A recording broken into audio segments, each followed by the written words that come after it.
All right. Ready? Committee on Foreign Affairs will come to order. The purpose of this hearing is to discuss the great power competition in Africa, how the Department of State is working to counter Russia, China, and Iran's growing influence in the region. I recognize myself. First, though, as you may have heard, Joe Wilson was taken to the hospital last night. We've been told that he is in a stable condition and on the mend. I'm lucky to call him my friend. He and I went to the Indo-Pacific in August. I think I speak for everyone when I say we're wishing him a speedy recovery. And as anyone knows, Joe will attest, he loves his job representing South Carolina's 2nd District. I know he'll be eager to get back and to work. Can't not wait to have him back in his seat, and I pray for him and wish him well. 23 years ago, America was attacked without warning or provocation. The pain we felt as a nation and the aftermath was unspeakable, but our resolve remains unbreakable. In honor of the nearly 3,000 innocent people who perished that day, please join me in a moment of silence to honor them.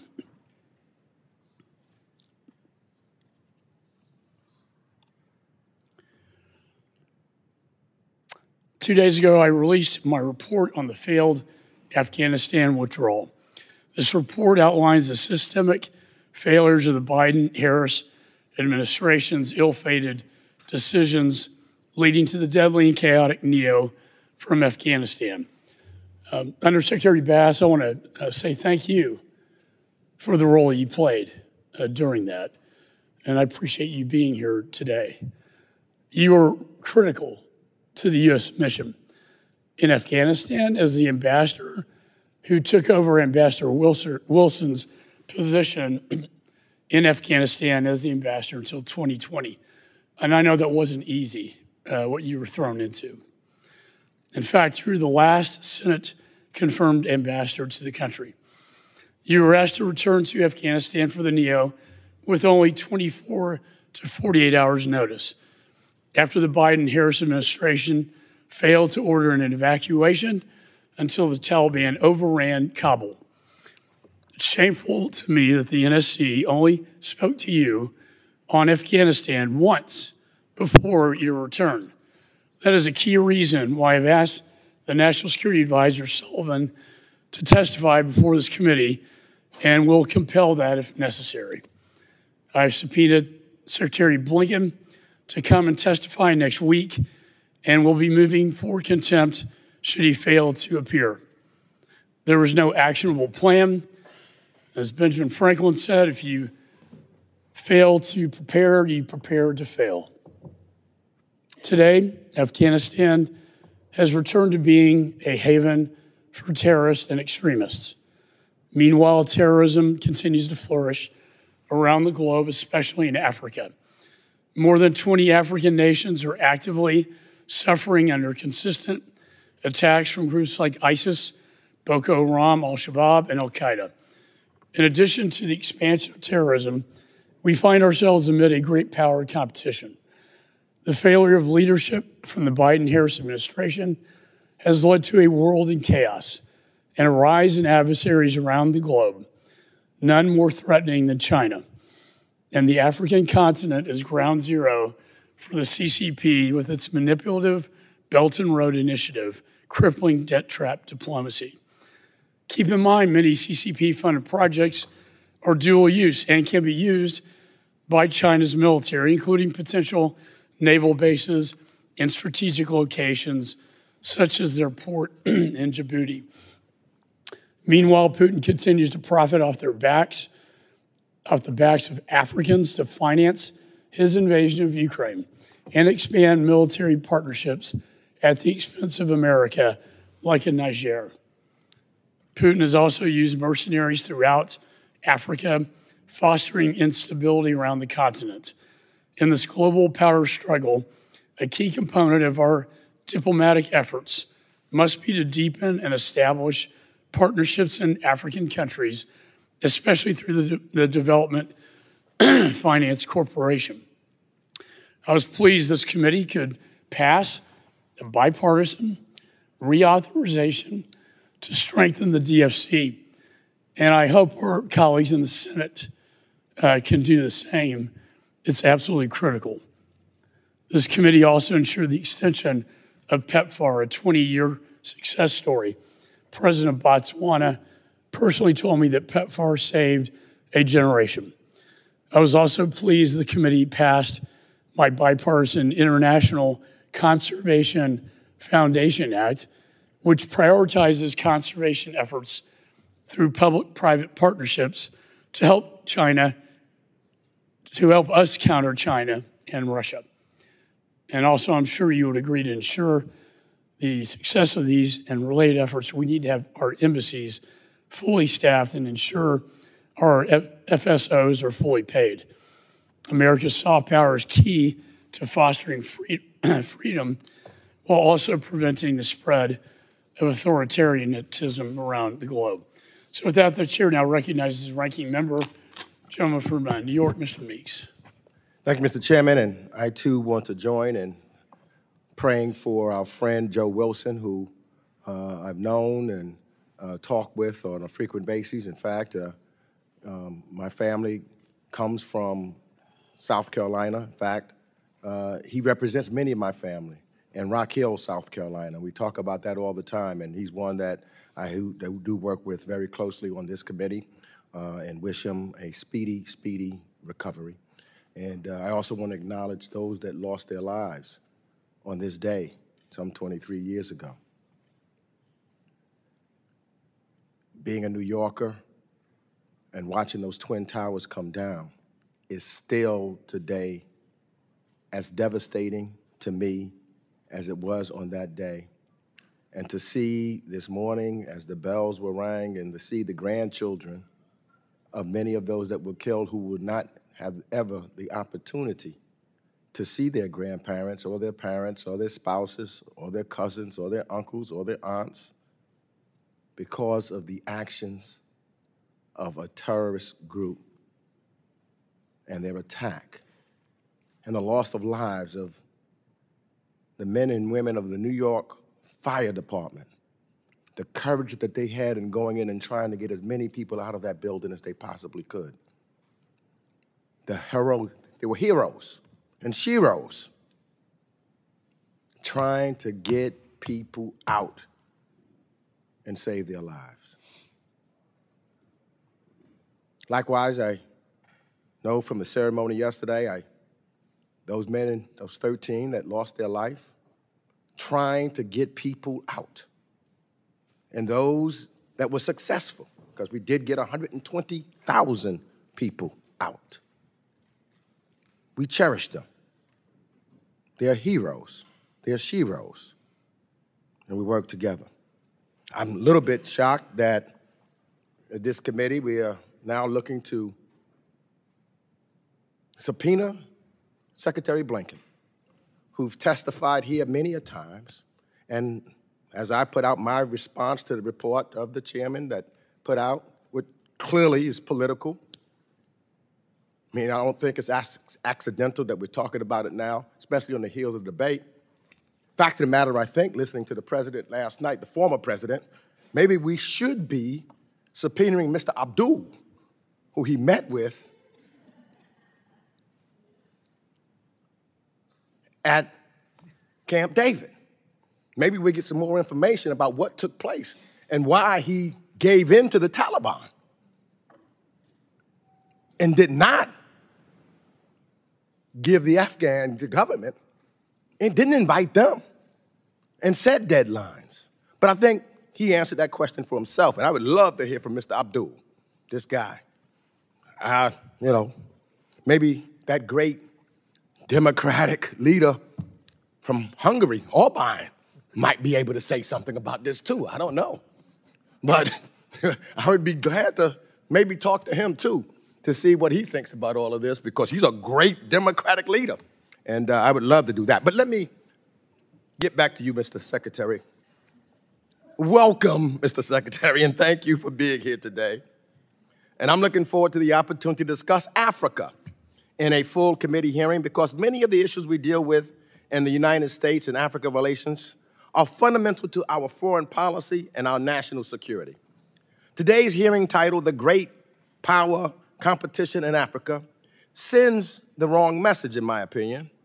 Africa holds tremendous promise.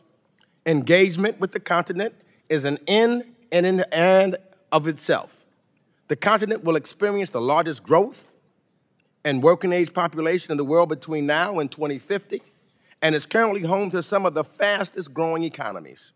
The United States and Africa mutually benefit when we work together to increase the two-way trade and investment and to address conflicts both on the continent and around the world. We thrive when an African democracy thrives, and look forward to hearing from our witnesses about how we can deepen our relationships with the African partners. The President's strategy towards sub-Saharan Africa, released in 2022, lays important groundwork for this. None of this can happen, however, if we don't show up, if we're not present. To be the partner of choice for African countries, we need to demonstrate that we are committed to their success for the long term.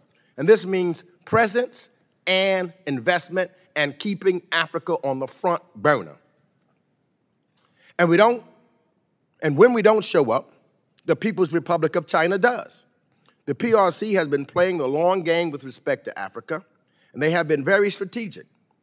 Just last week, during the Forum on China-African Cooperation, President Xi announced billions in new projects in Africa over the next 3 years.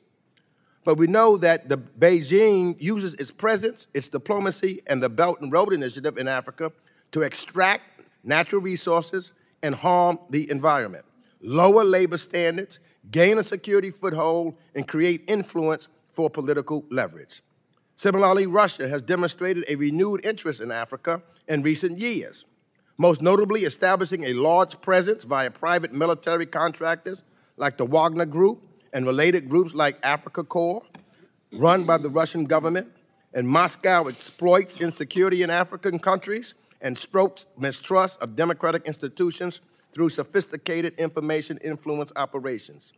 Russian disinformation campaigns in Africa have quadrupled in the last 2 years alone.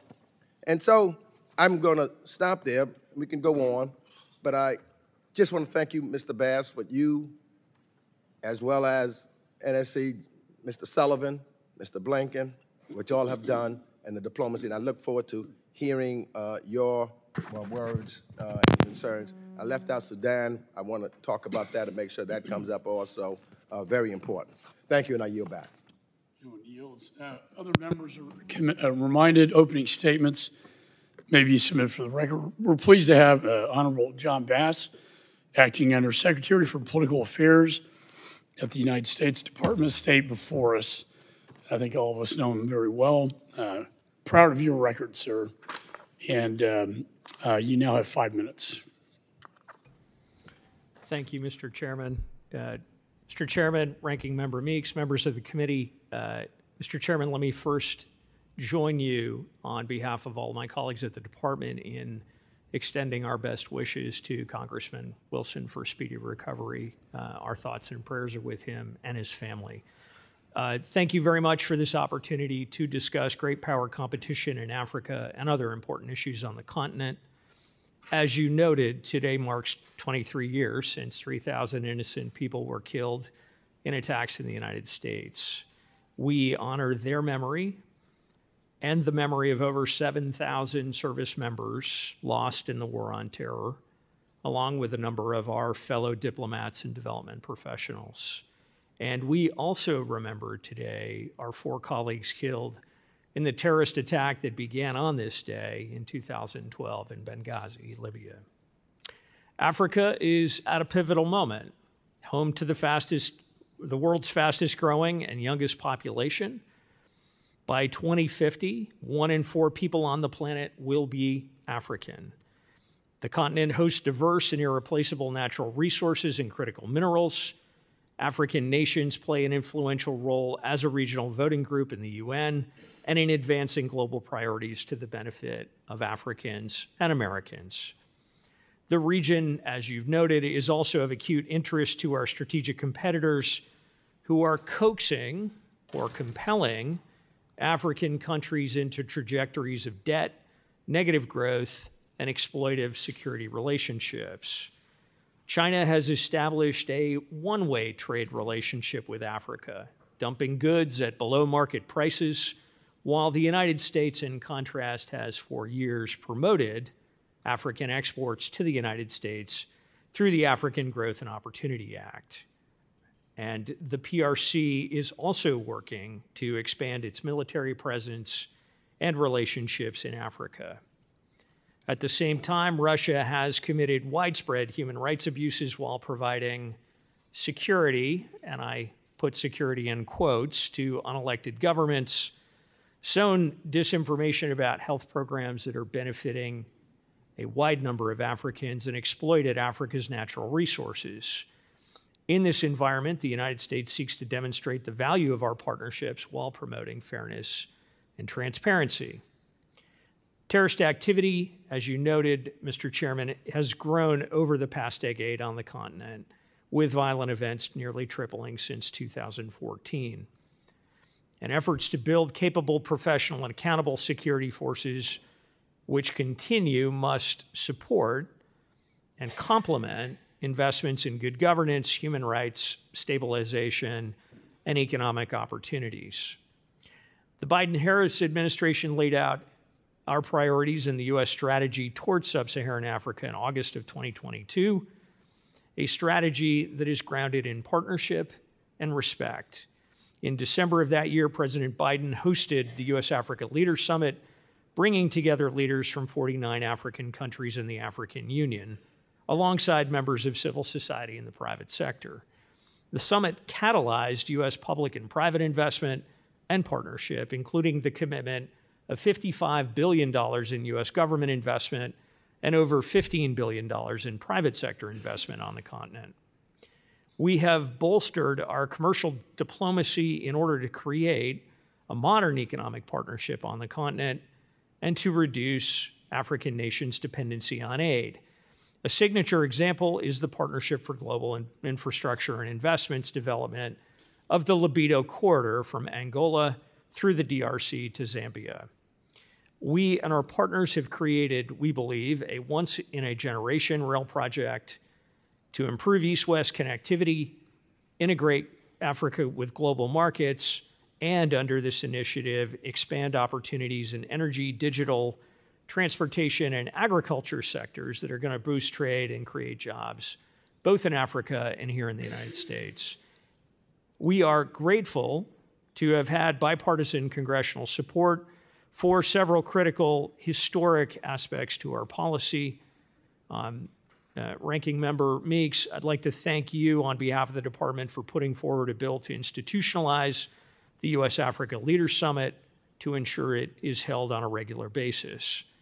And I would ask that the committee continue to work closely with your Senate colleagues to pass legislation as soon as possible to reauthorize AGOA, PEPFAR, the Development Finance Corporation, and to make some adjustments to how the Millennium Challenge Corporation is able to operate on the continent.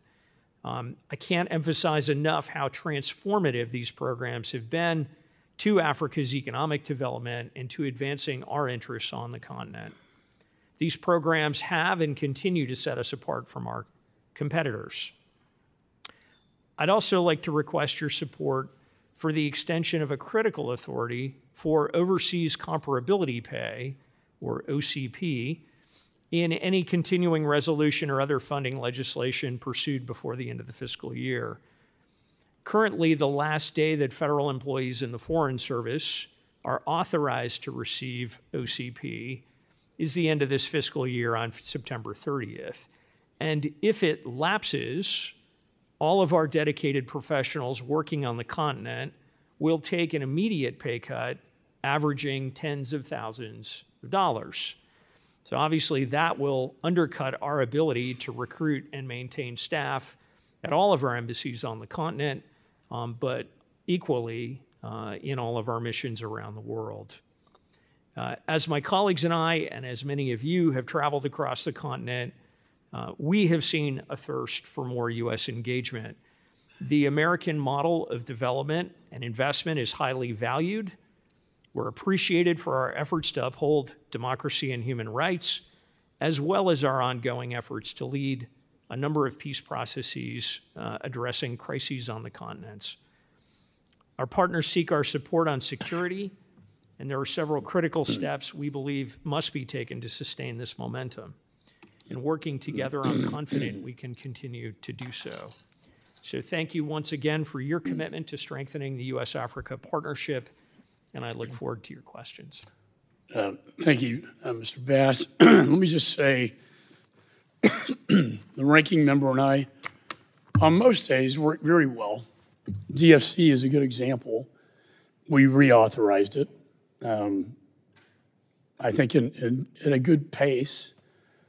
It should be on the National Defense Authorization Bill, and it's being held up in the Senate for, in my view, very petty reasons. And so I would ask the ranking member join me in speaking with Mr. Cardin, Senator Cardin, and Senator Risch to get through this logjam, because it's so vitally important to counter China, but also to strengthen our economic ties with Africa. The Libido corridor is really the only success story I see. It's about $500 million loan. Can you discuss other projects that are underway in Africa that we should be focused on? Certainly. I think it's important, Mr. Chairman, to look at the portfolios of both the Development Finance Corporation and MCC in this larger context. 4 of the 10 largest portfolios that DFC has are on the continent. In some cases, they dovetail very well with priority countries under the Global Fragility Act. Yep. Mozambique is the largest portfolio that the DFC has on the continent. And that's not by accident. That is part of using all of our tools to try to get at the most compelling challenges and take advantage of the opportunities to build out African-led, African-owned growth and development through the private sector.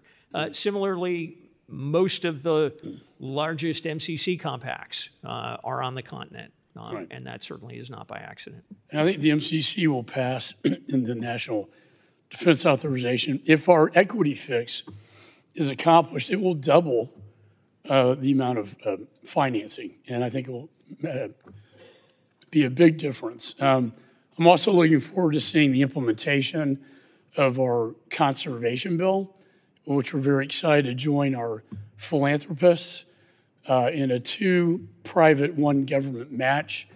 It's rare you see something like that in Congress, seeing the private sector stepping up to the plate like that. Mr. Meeks and I were in AFRICOM in the summer, and one disturbing trend, excuse my voice, I came back from the Indo-Pacific, and I don't know what I caught, but it's not fun. But one disturbing trend I saw was the Al-Shabaab and the Houthi rebels forging an alliance, taking an Iranian proxy from that region in the Middle East directly into the African continent. Obviously, in a terrorism alliance, as we speak on 9/11, does that concern you?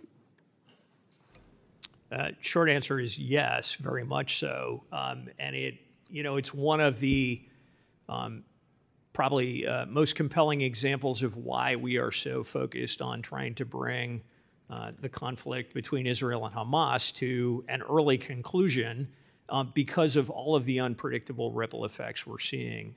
If you contrast the Houthis a year ago, as problematic as they were, with their appetite and desire today to be playing a much larger role in the region in profoundly destabilizing way, it's very concerning to us. We're really focused first and foremost on tracking specific threats, and be happy to update you in a classified setting. Secondly, very focused on working with our colleagues in the European Union and with other governments on the post-ATMIS transition in Somalia to ensure we can continue to provide key support and enabling elements to allow the Somali security forces to continue to hold their ground and not create conditions that would allow al-Shabaab to resurge and take a more commanding position throughout Somalia. Thank you. Lastly, I just want to again say thank you for your brave efforts in Afghanistan. As I read the report, and I know some believe it's political, I see it as historic. A lot of what's in that report is the direct testimonies from people like yourself, sir. And I read your testimony. Being put in the position you were in, I know is very difficult.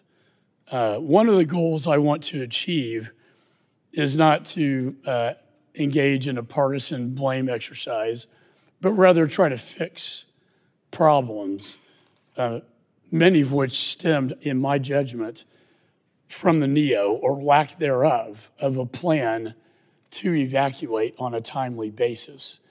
It was very clear when you came onto the scene with Ambassador Wilson, there was a lot of confusion as to who was in charge, what the duties were, clearly defined responsibilities.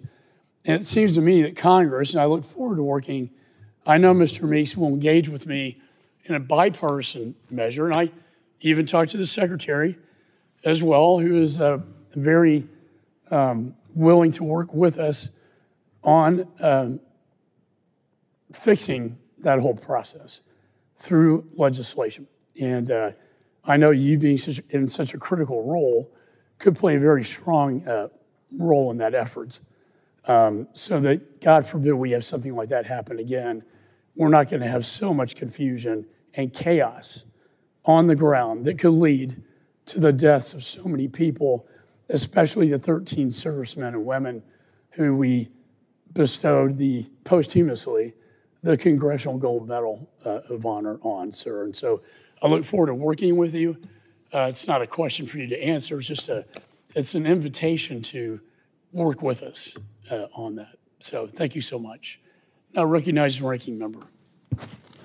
Thank you. Thank you, Secretary Bass.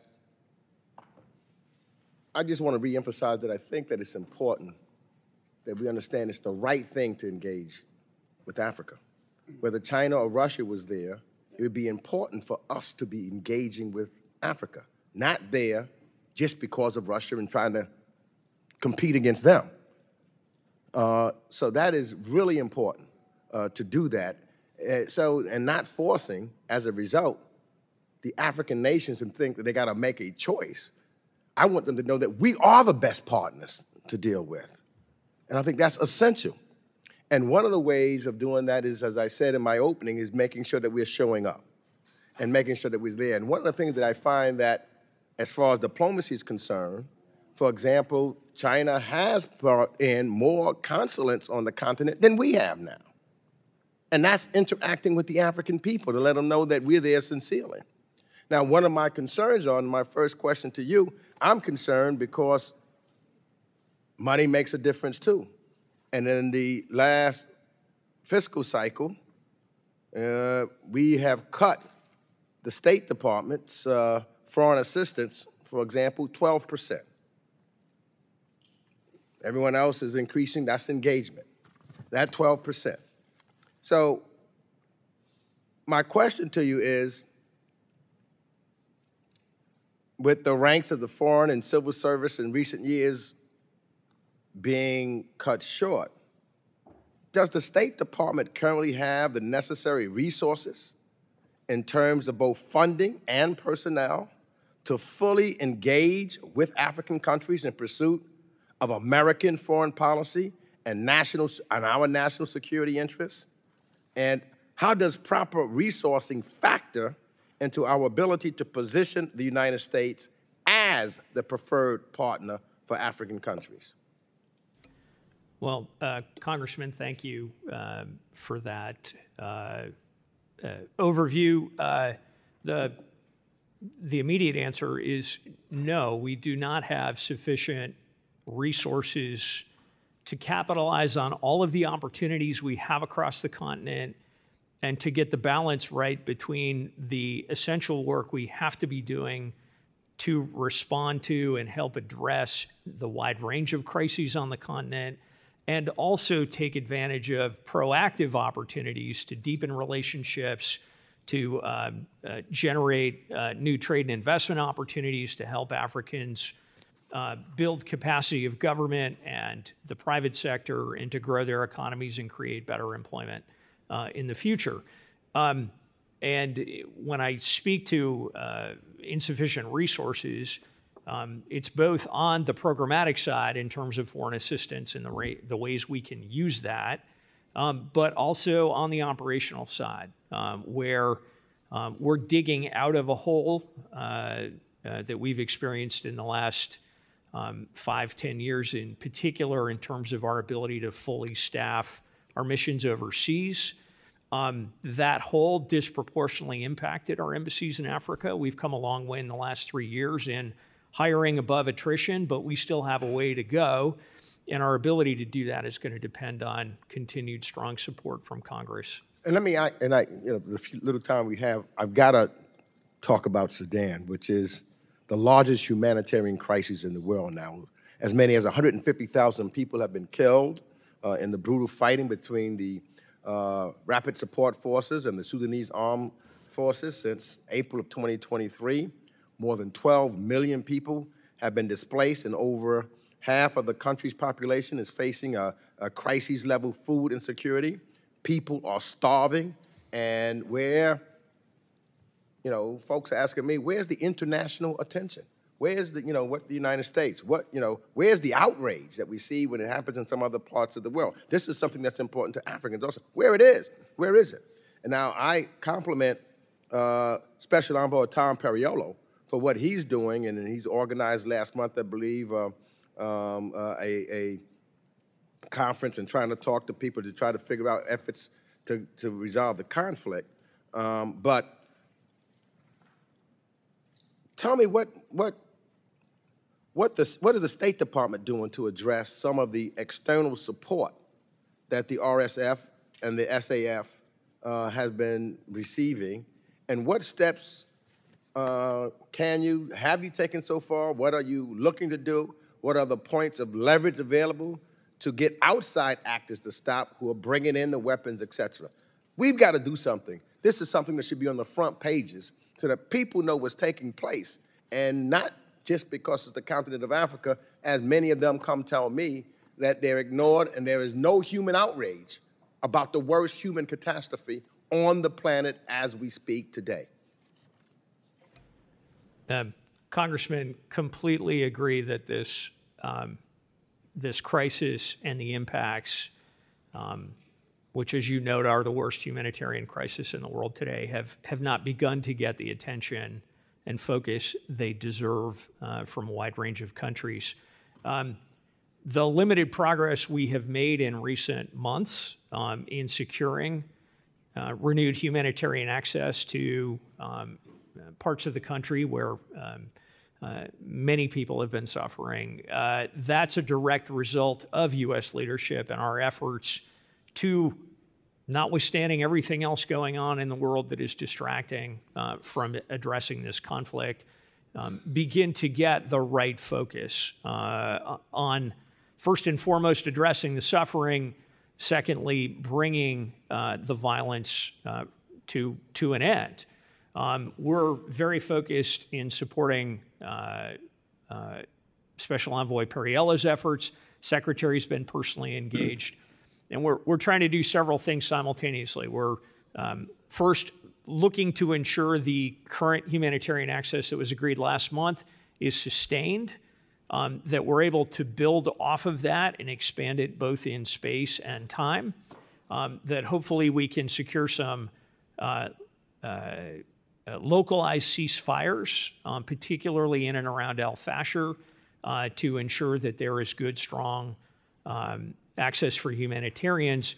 But then importantly, to your point, continuing to work with a range of countries, some of whom have been supporting one or the other side in this conflict, to shift their focus from fueling the conflict and using their influence I'm sorry, to get Mr. these. Bass, we're going well over time, and there are other members. I hate to do that No, to it's you, okay. I just want to say to but they're you, all waiting. Mr. Chairman, just affirmatively, I look forward to working with you. Absolutely. To going over to the Senate and making sure we get this bill unstuck there. Absolutely. And working with you in a bipartisan manner for looking at, and from my viewpoint, the entire 20 years Right. of what took place in Afghanistan so that we never make those same mistakes again. And we'll have your help as well. Chair now recognizes Mr. Mast. Thank you, Chairman. Mr. Bass, let's talk about the peacekeeping mission in Mali, or the ended peacekeeping mission in Mali. I want to start with just trying to understand a few points. I know that there was, over a period of time, I don't know what period, I'd love for you to expand on it, somewhere to the range of 100 tons of weaponry moved into Mali to support this. Was that a quick dump of ordnance and bullets? Was it rifles? Was it armor? What was that, and how soon, how recently before that mission was ended did that take place? Congressman, are you referring to support for the UN peacekeeping mission in Mali? Yes, I think that's what I said. I just wanted to clarify because there have been a couple of different missions. I don't have the specifics on that particular provision of equipment. My recollection is that we were intent on ensuring that as the mission was phasing down and withdrawing, they had what they needed to be able to responsibly consolidate and leave safely before the mission ended. I don't know that that exactly makes sense. Maybe you could expand on that. Before they were leaving, you wanted to make sure that we put more lethal items into there, and let's layer one more thing on top of this. I'm trying to make sure that's what you're saying. Before we were leaving, we wanted to make sure there was enough lethal items in there, but now you're requesting from us an additional $141 million for the purposes of withdrawal to help get the more stuff that we put in there out of there? Help me understand this, because it's not adding up to me. So broadly speaking, my recollection is that we... How about specifically speaking? So I'm afraid I don't have specifics on that You're at historical the piece highest at level this of time. U.S. government. We expect specifics. I'd be happy to come back to you with more specifics, sir. I'll let you expand right now, though. Let's go. My recollection is that we sought to ensure, along with other contributing nations and supporters of the UN mission, that as the force consolidated, it was deployed well outside the capital in some remote locations, that it had the capabilities it needed to be able to safely consolidate and retrograde to the capital and depart the country. Fair in theory, safely conduct that consolidation. To your expertise, what do you think those resources are that would be needed? What would you be requesting? So I'm not a military professional and wouldn't suppose in this context to speak for force commanders. I would imagine they would be looking for a set of ammunition and related logistic supplies to make sure if they needed to, they were able to fight their way out of incidents with the combatants in Mali. Does Russia have those armaments now?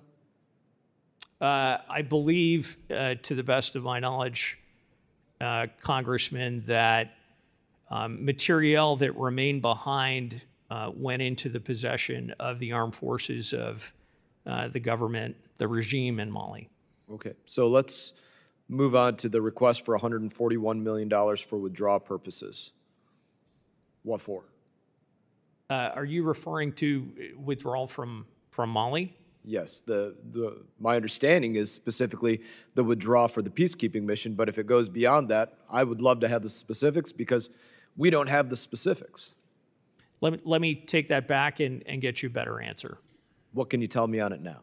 And then I'd be happy to hear the more that you can tell me on it, but I'd love to know what you know about it now. So I'm not sure in this moment what aspect of that $140 million request is specific to Mali or specific to our support for the transition, for example, of the peacekeeping mission in Somalia, or... I'll read it to you specifically as I see it. The FY24 CBJ requested $141 million for withdrawal purposes from MINUSMA, or however you pronounce the acronym correctly, obviously, which was established back in 2013. So we're at the tail end of it. That's what was requested. So what can you say you know about that $141 million requested in the 2024 request by CBJ?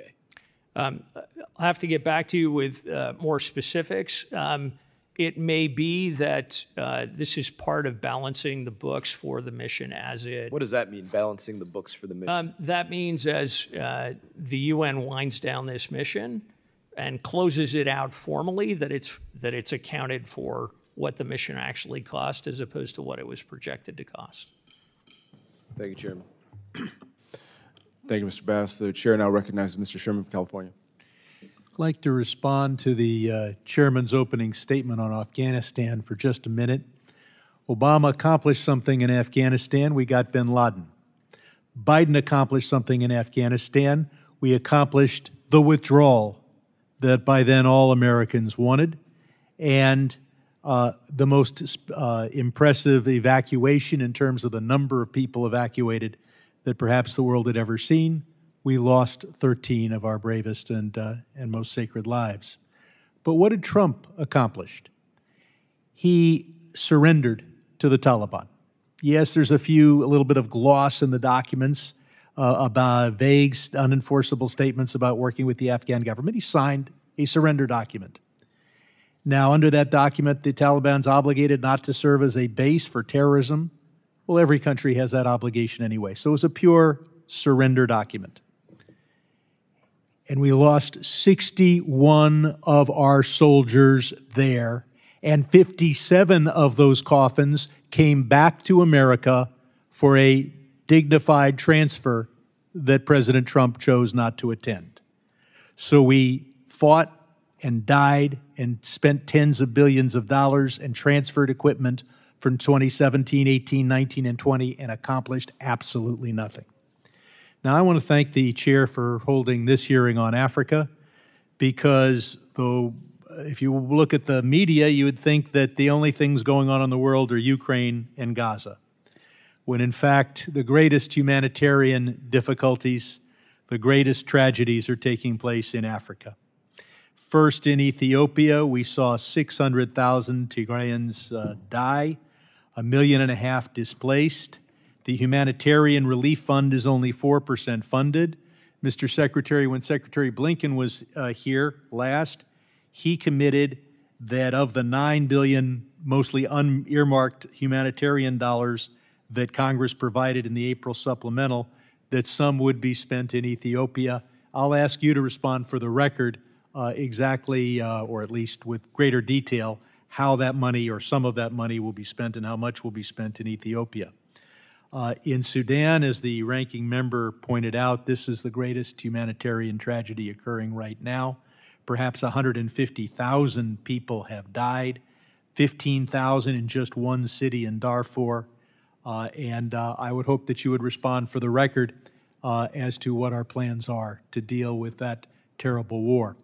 But I want to focus your attention now on Eritrea, which the dictator there, Afwerki, has carried on attacks in Tigray in northern Ethiopia and has created a government that is properly referred to as the North Korean of Africa. I met recently with Mr. Badroui, one of the leaders of the opposition, and I wonder whether the State Department will work with those around the world who are working for democracy in Eritrea and a government that can be a positive influence on the world. Thank you, Congressman. With regard to Eritrea, as you note, it has a long record of repression, monolithic government, largely since independence, and has been largely impervious to our and other allies and partners' efforts to open up society and change the character of that. I would hope that we would be meeting with the opposition and funding the opposition, because the people of Eritrea will not have freedom, and its neighbors will not have peace until we see a democratic government there. What are we doing to prevent Eritrea from collecting this diaspora tax, particularly on those who aren't even citizens of Eritrea but may have come from there?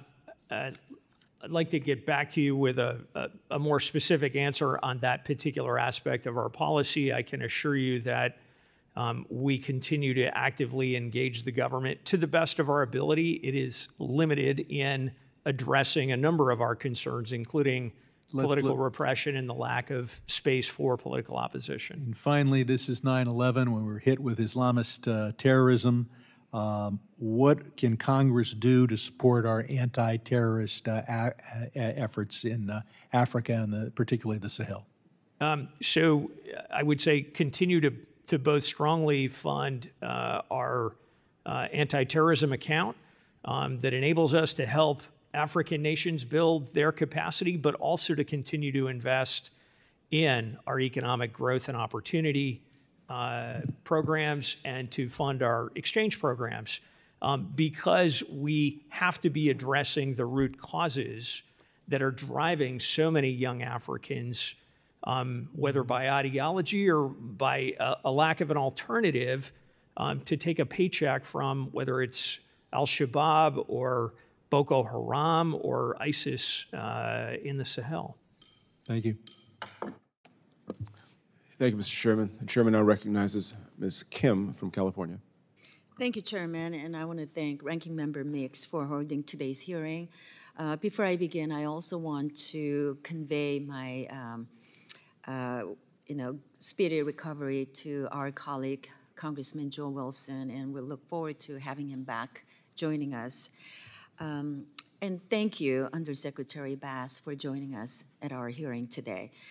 The People's Republic of China and PRC private sector companies conduct destructive and oftentimes illegal mining, drilling, logging, and fishing in Africa while disregarding environmental and public health, as you know.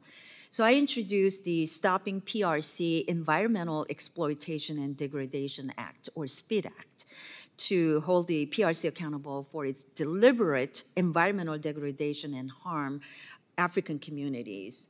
But despite these coercive and exploitative nature of these investments, PRC investment in Africa is growing.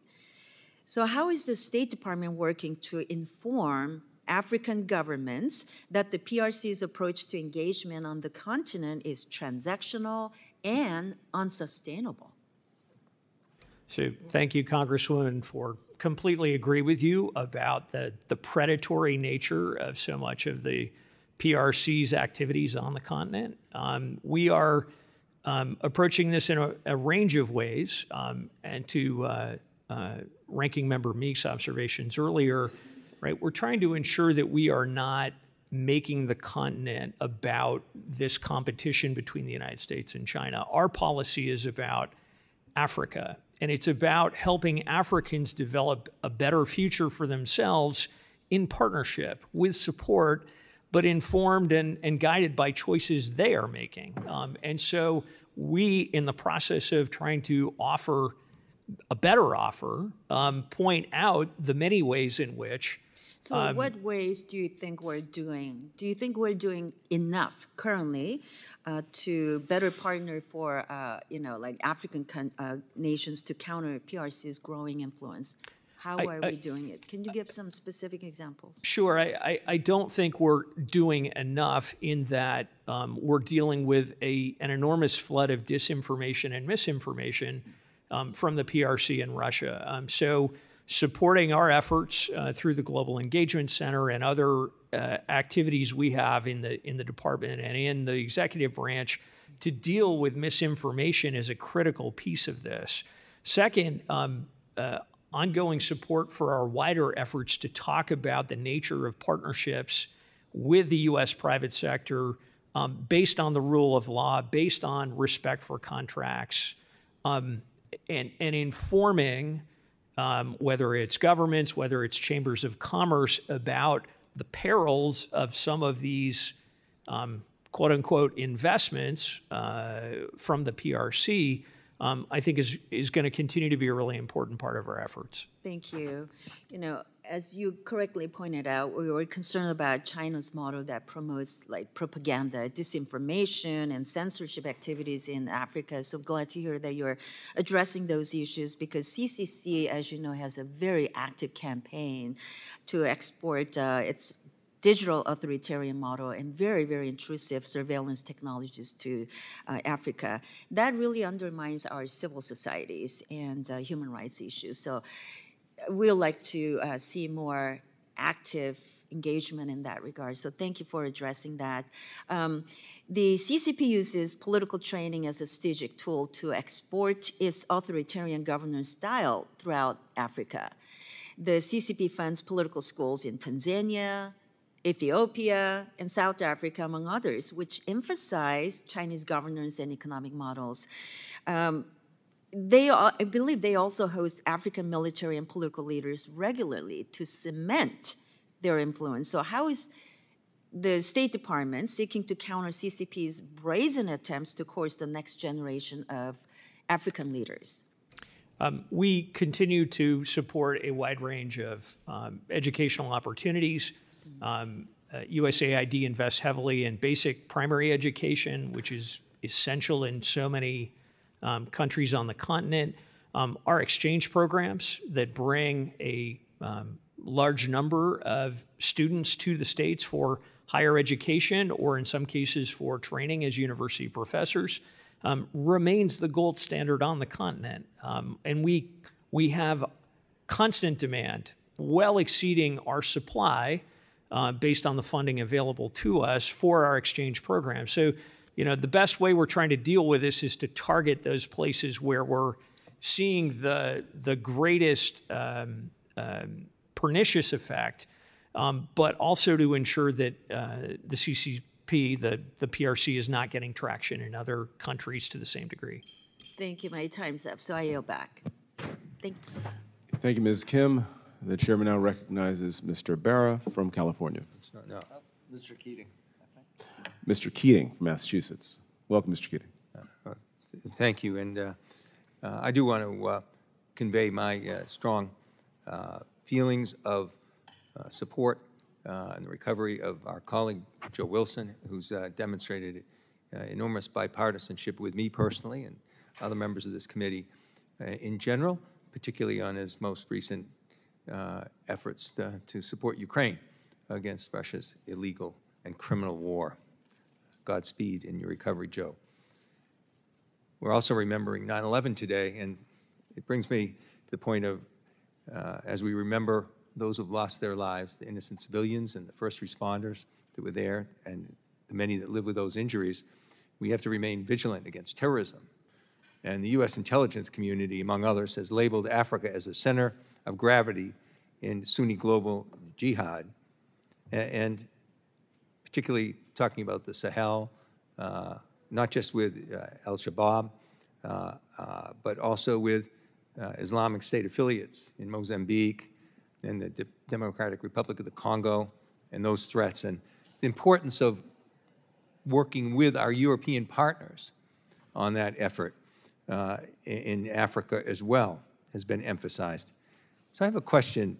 It seems that Hungary, under Viktor Orban, is freelancing with this European effort, particularly in Chad. Last November, deploying 200 of his own military there. And also the mystery that surrounds Viktor Orban's son, Gaspar Orban, and what's his activities there as Orban's own son is involved in this. Can you enlighten us on what the heck Hungary's doing in this area? So we continue to have a wide range of concerns about the behavior of President Orban's political party and its efforts to. Do you think his actions are really something to be mirrored as the image of what the U.S. should be doing right now? No, I do not. Again, analogous to discussing our challenges that the PRC presents on the continent, this is about providing better offers and stronger support in ways that are consistent with our values. So what about the mystery man? What about Gaspar? I can't speak to his specific activities, but happy to come back to you with more details It's a concern to the extent they're known. It's Orban's own son. And given the fact that Hungary is so out of step with most democratic actions in the West, and particularly our European partners, it's a concern to me. But if you could speak to the importance of working with our European allies in this issue, because this is something that we can't do alone, and we've found that out. Completely agree with you. We have a wide range of robust partnerships with a number of our European allies and partners, sometimes on a bilateral basis, sometimes in conjunction with a number of countries, depending on the circumstances in the country or section of Africa where we're trying to help improve conditions. That partnership starts with ensuring that we have robust information sharing about threats emanating from the continent that may impact our homeland or those of our allies and partners in Europe, to make sure we're sharing that information, we're dealing with those challenges, and hopefully, to the best of our ability, preventing people from getting off the continent. Absolutely, because you know, the Islamic terrorists continue to try and reconfigure themselves and move forward, and that information is extremely important because we saw the importance of information sharing and terrorist activities with the Taylor Swift concert threat that was there as well. So we're seeing these things come closer to home. I don't think perhaps we're at this stage yet, but if this continues to grow, this could be a homeland threat, do you think? We continue to see some of the groups operating on the continent. By and large, they are focused on the continent itself, but we're very attuned to any indications of aspirations or plans to conduct attacks beyond specific geography on the continent in the United States or in Europe, and we work very closely with our counterparts in those countries to ensure those attacks do not move forward. Well, our alliances are important. Thank you very much, and I yield back. Thank you. Limited time is concluded. I now recognize myself for as much time as I may consume. The short answer is the administration doesn't care. We see it in the fact that there are more foreign commercial service officers in Paris than there are in the entirety of Africa. The Chinese commercial attachés outnumber U.S. 15-1. We see it in the fact that you've said yourself, you do not have adequate funding to accomplish your mission. You don't have the adequate bodies to accomplish your mission. And just today, on September 11th, the anniversary of one of the most heinous terror attack in our lifetimes, today, as reported in Wall Street Journal, that U.S. forces try to regroup as al-Qaeda and Islamic State sow terror in West Africa. Hope is not a method. Hope is not a plan. It is not good enough. And continuing to offer lip service to what's going on in the African continent is not good enough. As chairman of the Subcommittee on Africa, I've conducted 9 hearings and proposed multiple bills that aim to close the growing gap between America's waning influence on the continent and our adversaries, a gap that's widened even further under the Biden-Harris administration, which promises to be all in on Africa. What a disappointment.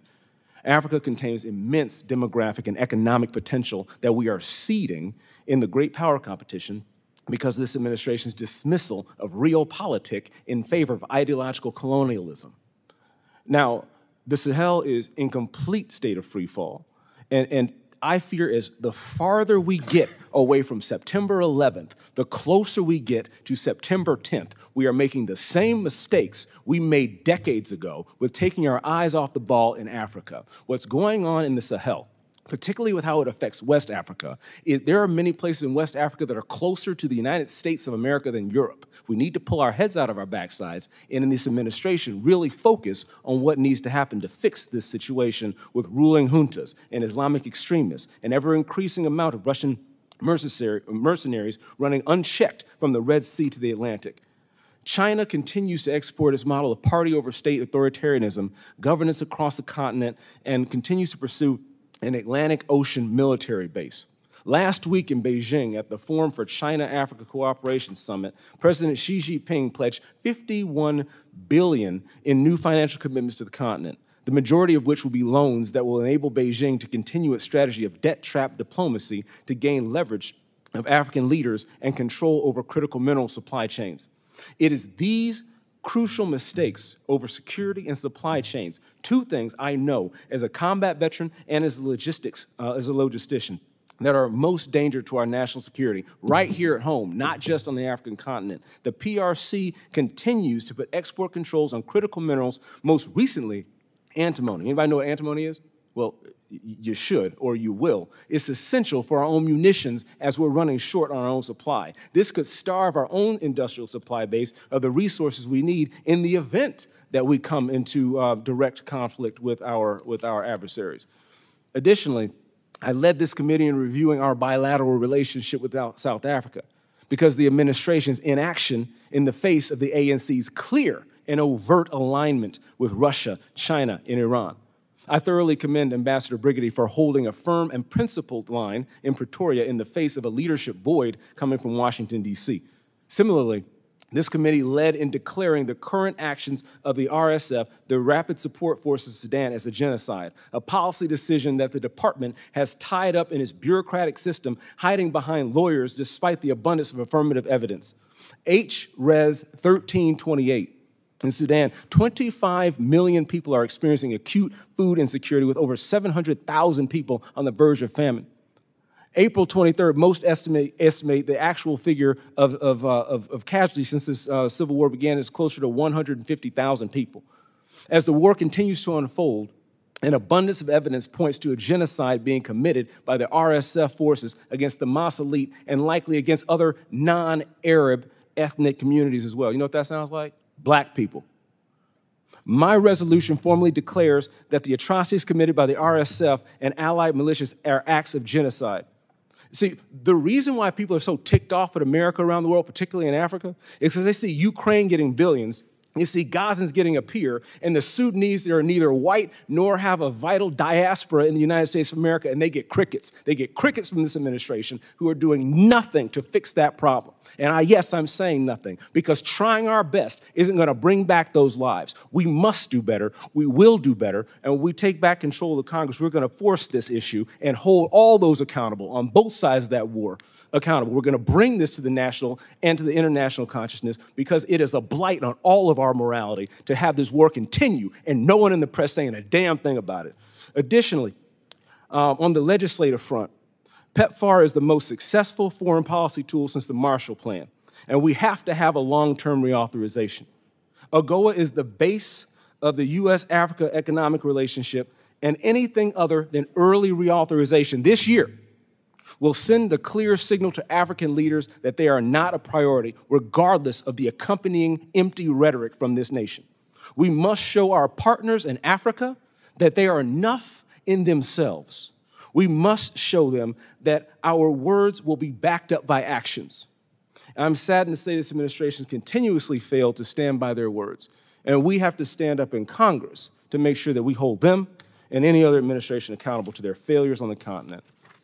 With that, I will acknowledge Mr. Barra from California. Thank you. I appreciate my colleague from Michigan's passion about Africa. I'm very willing to work with the other side to get a long-term reauthorization of PEPFAR, which really is, I don't think it's my side of the aisle that has any issues with reauthorizing PEPFAR. I also applaud the Biden administration for their renewed focus on Africa. President Biden organized the first U.S.-Africa Leaders Summit since 2014, committing $55 billion through 2025. So I do think the Biden administration understands the importance of this. And I just contrast that with the prior administration. I don't like using this language, but President Trump talked about African countries as shithole countries. That is not how we talk about the importance of Africa.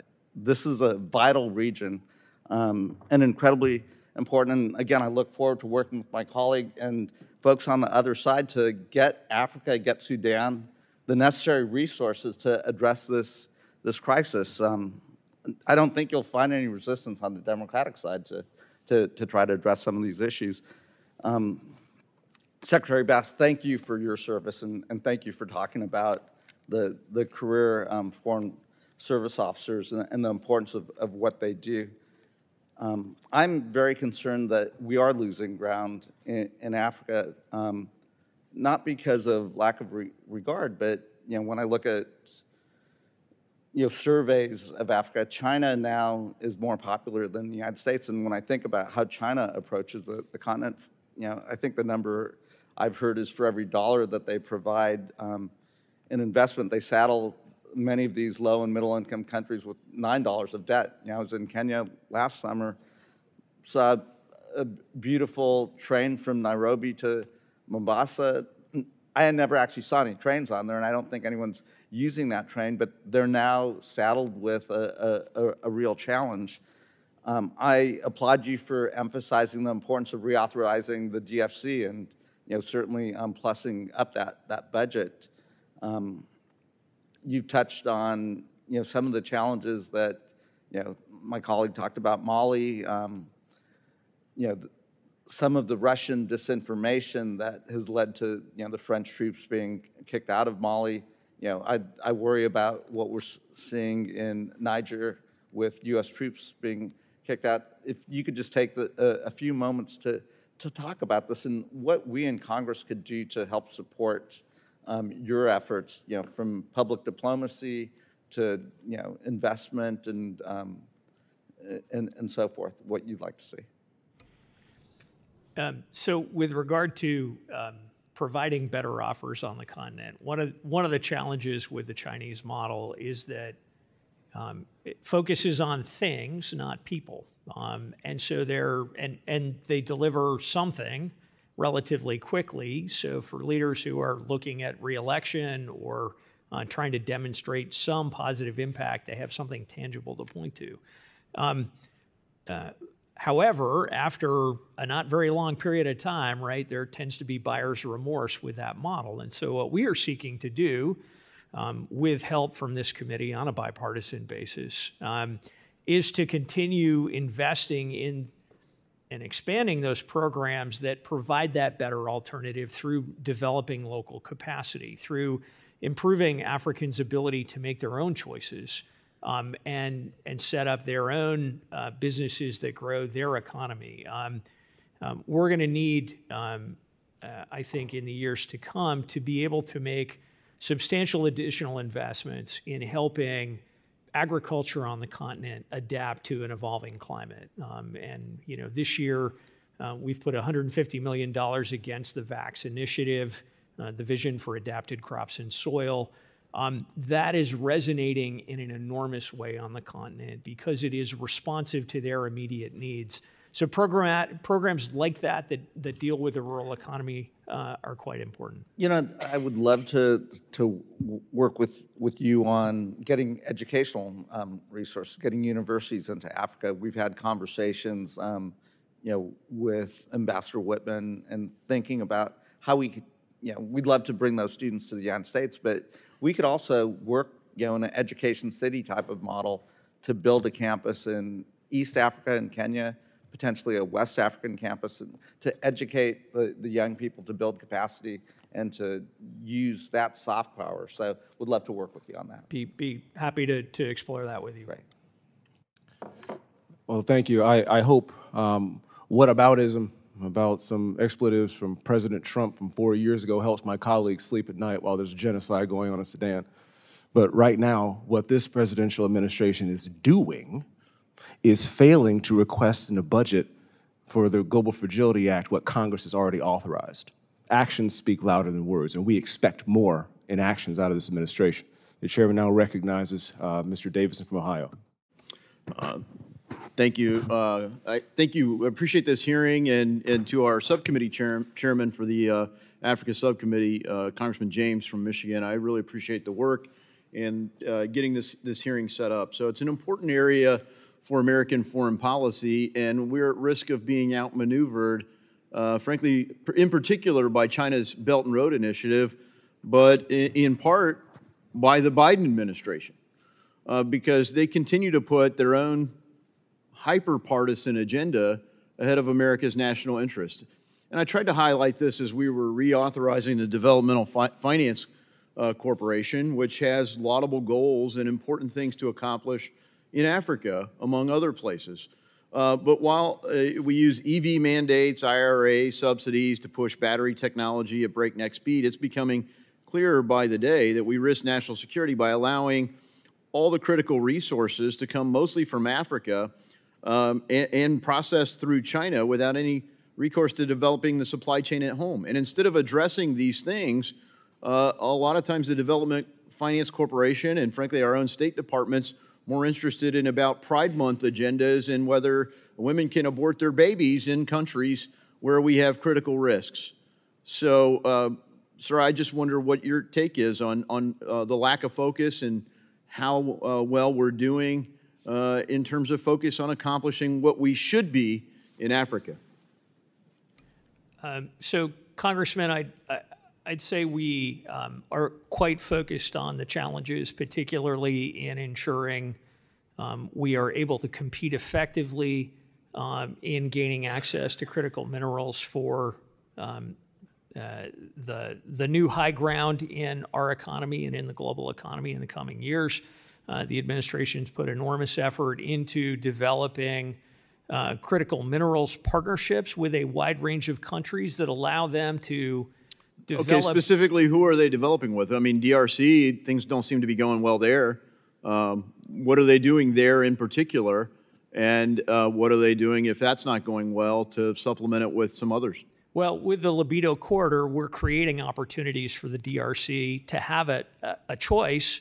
And there's an enormous amount of interest in seeing development for those critical minerals in the southern DRC be able to go out through Angola to markets other than China, and in partnerships that are going to be longer term and to the benefit of the DRC as opposed to primarily benefiting the People's Republic of China. All right, Secretary Bass, what were the warning signs in the State Department and the Department of Defense, to the extent you know about their take about forced deployment in Niger? You know, under this administration, America has had to evacuate 11 embassies. Last count I had, it might have gone higher than that. We evacuated Burma, Chad, Afghanistan, Ethiopia, Ukraine, Belarus, Russia, Nigeria, Sudan, Niger, and Haiti. Is that a comprehensive list? But let's talk about Niger. What were the warning signs?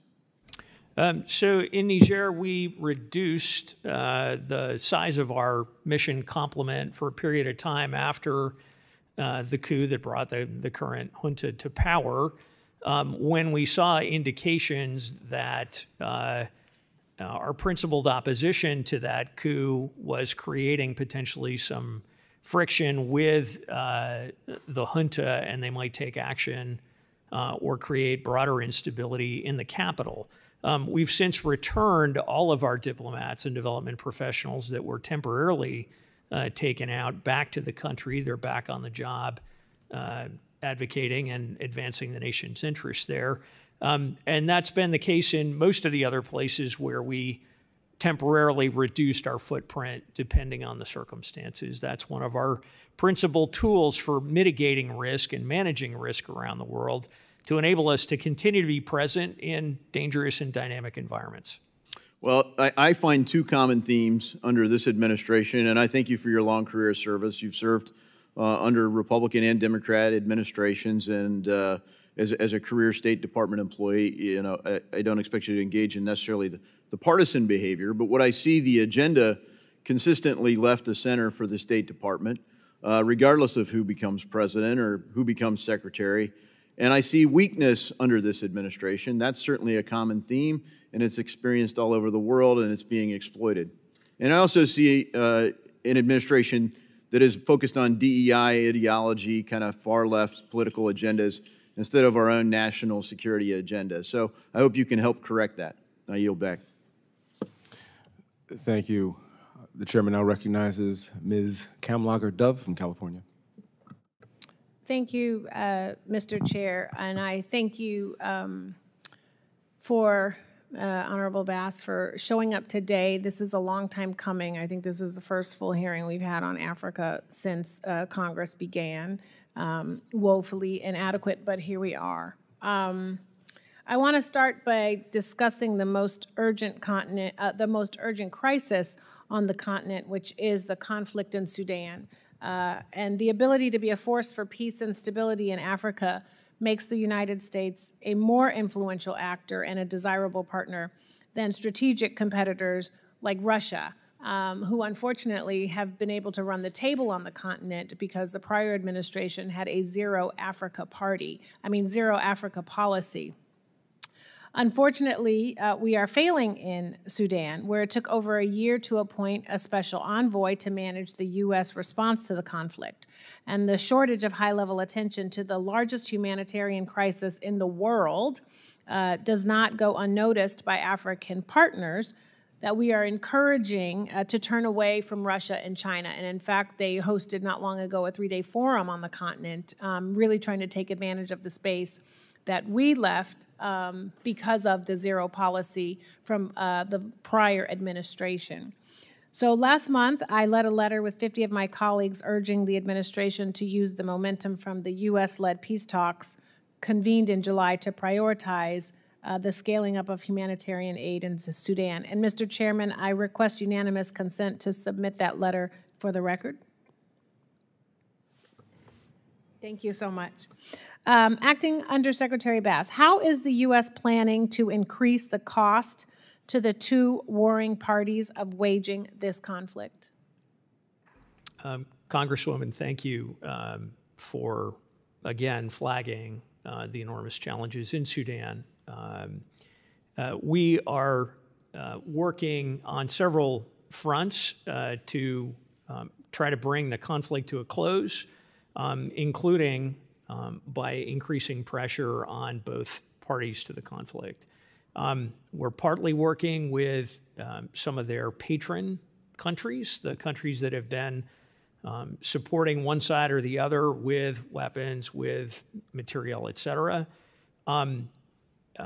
In recent months, and I think you see this as an outflow of the diplomacy last month in Switzerland, successful diplomacy, some of those patrons are realizing that this conflict is expanding and taking on unpredictable dimensions, attracting even other countries such as Iran prospectively, and realizing that it is time to bring it to a close.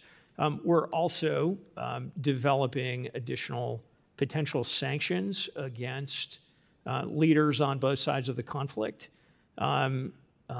Should they continue to resist our efforts to bring the parties to the table and start talking through their differences instead of fighting. Well, that is a problem because the parties are not coming to the table.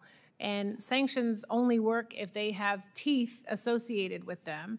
And if we've had embargoes in the past and they're still getting weapons into the country, I hope that you expand the discussions around sanctions to include those parties that are actually continuing to supply them the arms, because the deaths are going to continue as long as folks are able to obtain weaponry. So how is the U.S. planning to leverage the upcoming UN General Assembly to elevate this crisis? So we, to your point about sanctions, we have sanctioned a number of entities outside of Sudan, some of them in the UAE that have been involved in enabling the RSF, in this case, to evade the embargo that's been in place, and we continue to actively develop additional cases along those lines. With regard to the General Assembly, high-level week coming up in 2 weeks, we have a range of diplomacy underway now, consulting in capitals with a number of neighboring countries and countries that have influence over the parties. And we will be holding a high-level event during high-level week to reflect on the results of this latest round and to talk about how we can generate additional momentum to build off of the success last month, limited success in Switzerland. Well, you can't build on momentum if you're not talking about the issue, and the special envoy needs more support, needs more staff, needs more resources, and Blinken needs to be talking about this issue more. My time is up. I yield back. I agree with my colleague from California 100% on that issue. We need more light, we need more support to resolve the conflict, not continue to talk about it. We're going to skip a little bit in the order right now, and the chairman now recognizes Mr. Self from Texas. Mr. Self? Thank you, Mr. Chairman. I hear a lot of talk about helping other people. I want to talk about U.S. national interests. I want to go back to something that Mr. Davidson opened the door to here, because when we look at China and critical minerals, I don't have the charts here with me, but when you look at the production of critical minerals, there's a diversity of countries. But when you get to the processing capability, it's almost exclusively China. To 85% of the processing capability in the worldwide critical mineral area, China controls it, which makes our national interests are directly tied to China's processing of critical minerals. What is the State Department, first question is, what is the State Department's role when a U.S. company in, let's say, the Congo, DRC, sells to a China company? What would be the State Department role in that case? Have any role at all? Our role would simply be to ensure that that company is complying with U.S. law and providing information to domestic agencies here if we received inquiries from them or if things came to our attention that indicated they were outside U.S. law. That's what I thought. How does Congress help you strengthen our ability to hold on to the critical minerals that we have? Now, I understand. I would prefer to mine the critical minerals in the U.S., but the Biden administration has pretty much shut that down, bowing to the climate religion. For instance, I think there are now 66 actions against mining interest in Alaska alone. And Alaska has 49 of the 50 critical minerals, and we need to understand that. Alaska alone has 49 of the 50 critical minerals that we need. So what can Congress do to help you to maintain our control? What would you need to help our companies in Africa who are already doing it from stopping them from selling their interest to China? Congressman, the most important things to do are to reauthorize the Development Finance Corporation and to make sure it's appropriately capitalized to provide seed capital for partnerships between U.S. companies and companies in Africa to develop processing on the continent. And that's a key piece of the Libido Corridor concept that we're developing. The core of it's a rail line, but the goal here is to help use that rail line to build processing on the continent. And I can tell you all three governments are very interested in that because they see the perils that you point to and the lack of opportunity and job growth in their own countries as a result of their minerals just walking out the door. I was hoping for something stronger than that because I believe that this is a critical national interest that we need to get a handle on. I would recommend the State Department recommend to Congress what we can do. What is this? What would you need to strengthen our ability to determine where we get critical minerals? If we're not going to mine them and process them in the United States, how do we meet U.S. national interest around the world?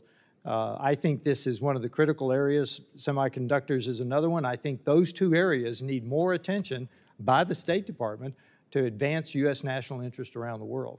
With that, I yield back. Thank you, Mr. Self. Those statements actually reminded me of something, of a statement of that's very important, but we'll get to that later. The chairman now recognizes Ms. Titus from Nevada. Thank you, Mr. Chairman.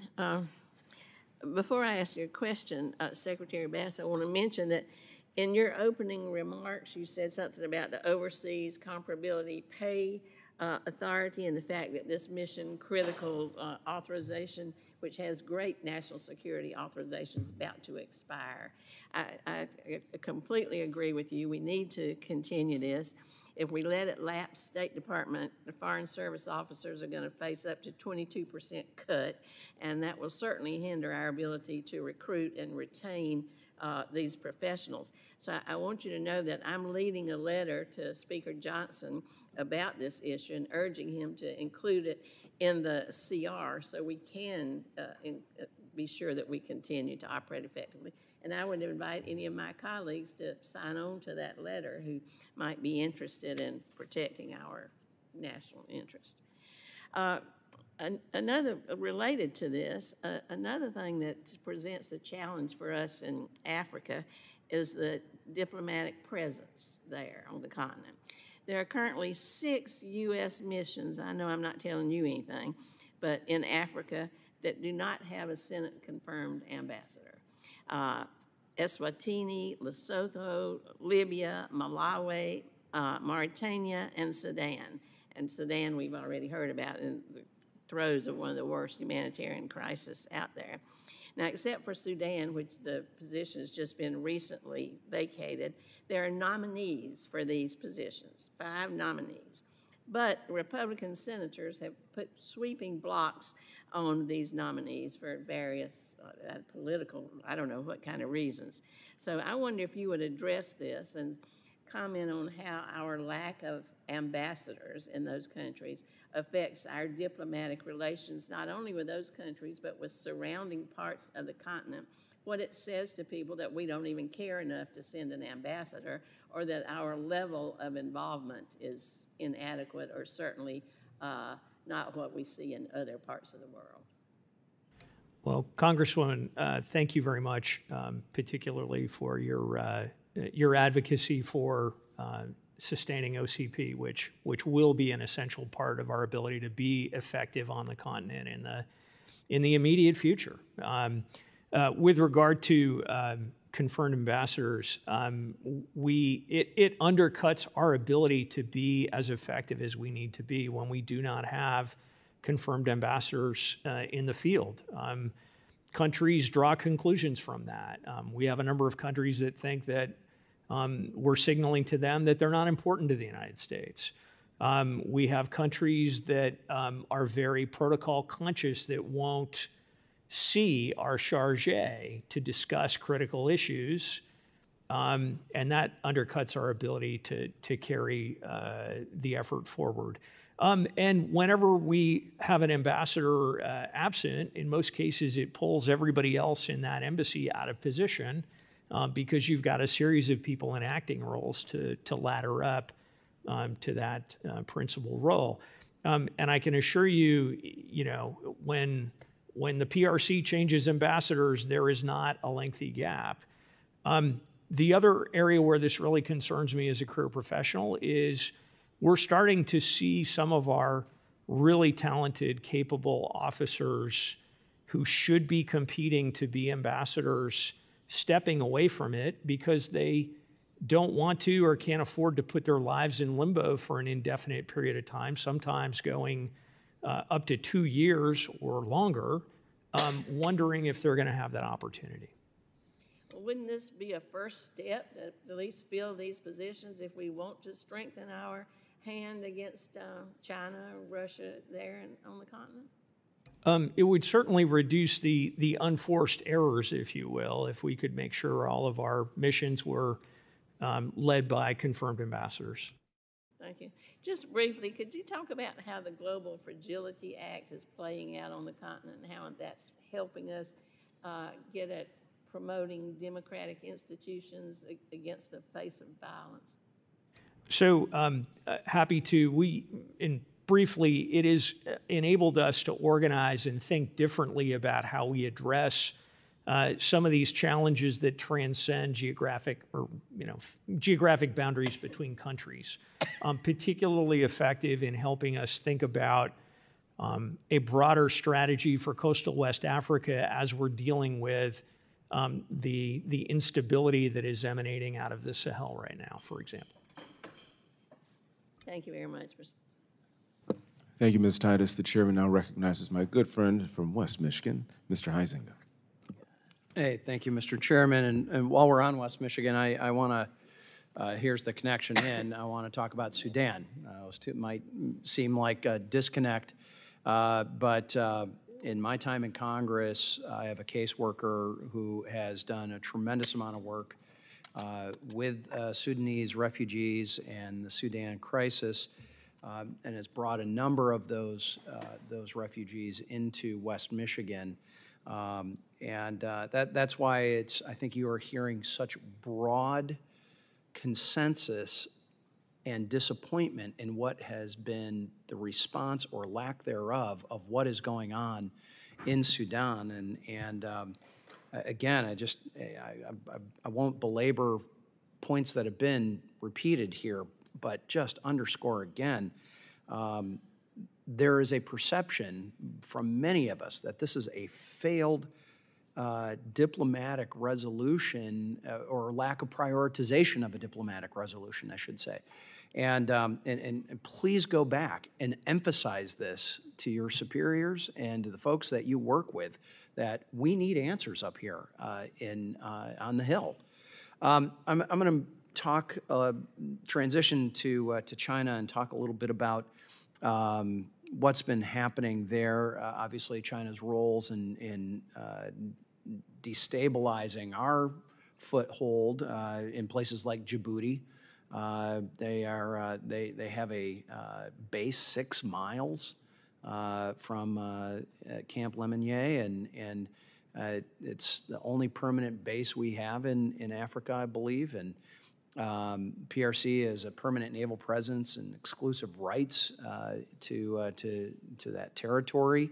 And certainly, we know that China has a core strategy about gaining an Atlantic base as well. Gabon and Equatorial Guinea and Angola are often raised as potential locations for that.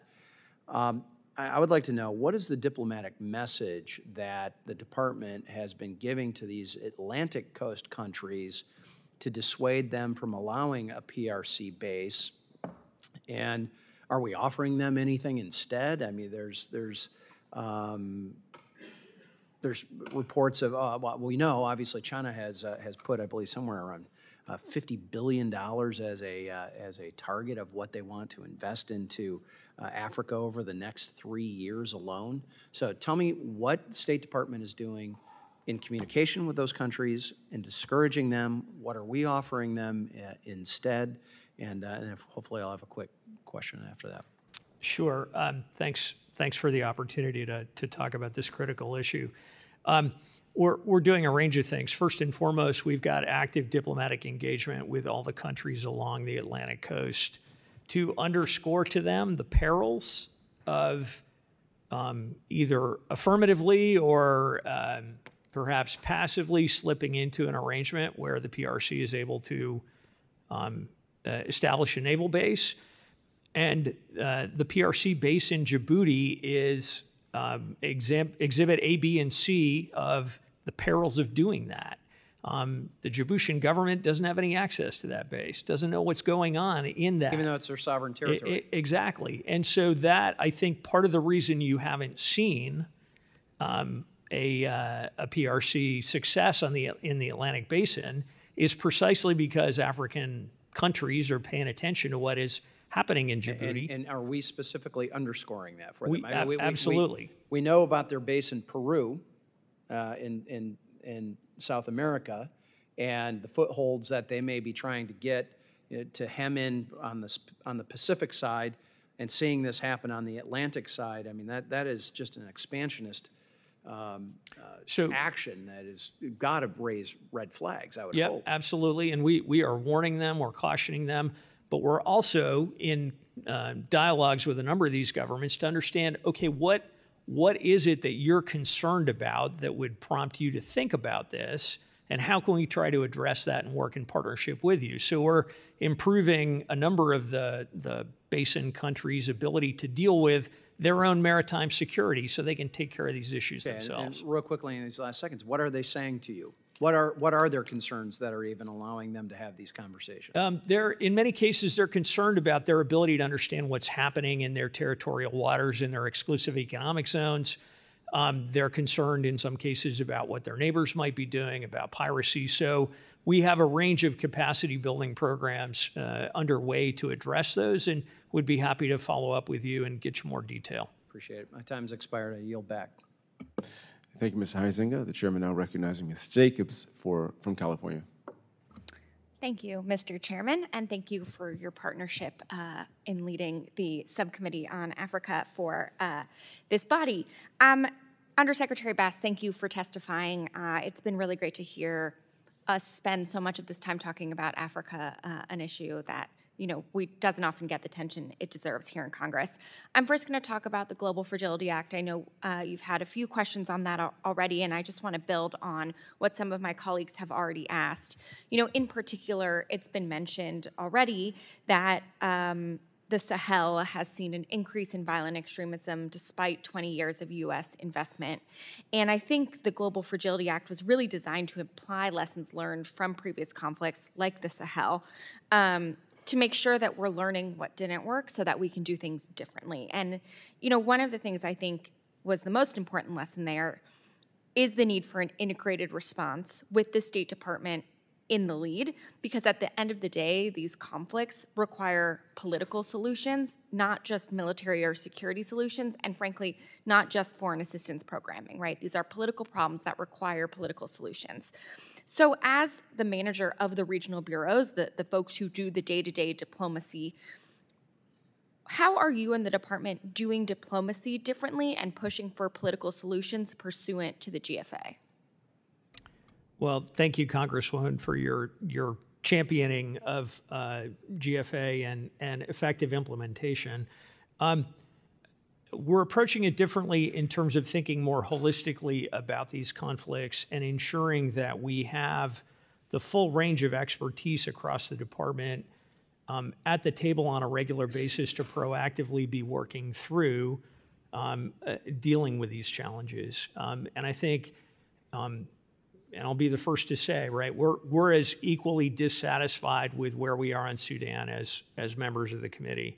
But the progress we've made in recent months on securing humanitarian access is a reflection of some of these new habits of cooperation and effort to mutually reinforce between the department, AID, working with our mission in New York, and the wider humanitarian community to make sure we are not working at cross purposes and strengthening that overall diplomatic engagement.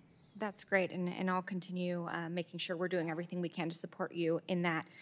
You mentioned Sudan. Obviously, it's been a topic of conversation in this hearing, rightly so.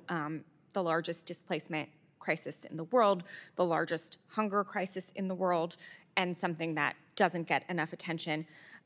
I applaud Special Envoy Perriello's work to open the humanitarian corridors and protect civilians, but unfortunately, we're not seeing either of the main parties really have the political will to come to the table.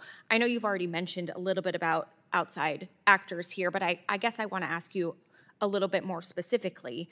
The UAE is the RSF's largest arms backer. They are literally providing the way the RSF is able to commit what many experts determine as genocide. And we have a significant relationship with the UAE. In fact, we are their biggest provider of weapons. So given this, what are you and the department doing at the highest levels to push the UAE specifically to utilize all of our leverage with the UAE to get them to stop arming RSF and stop enabling these war crimes and crimes against humanity?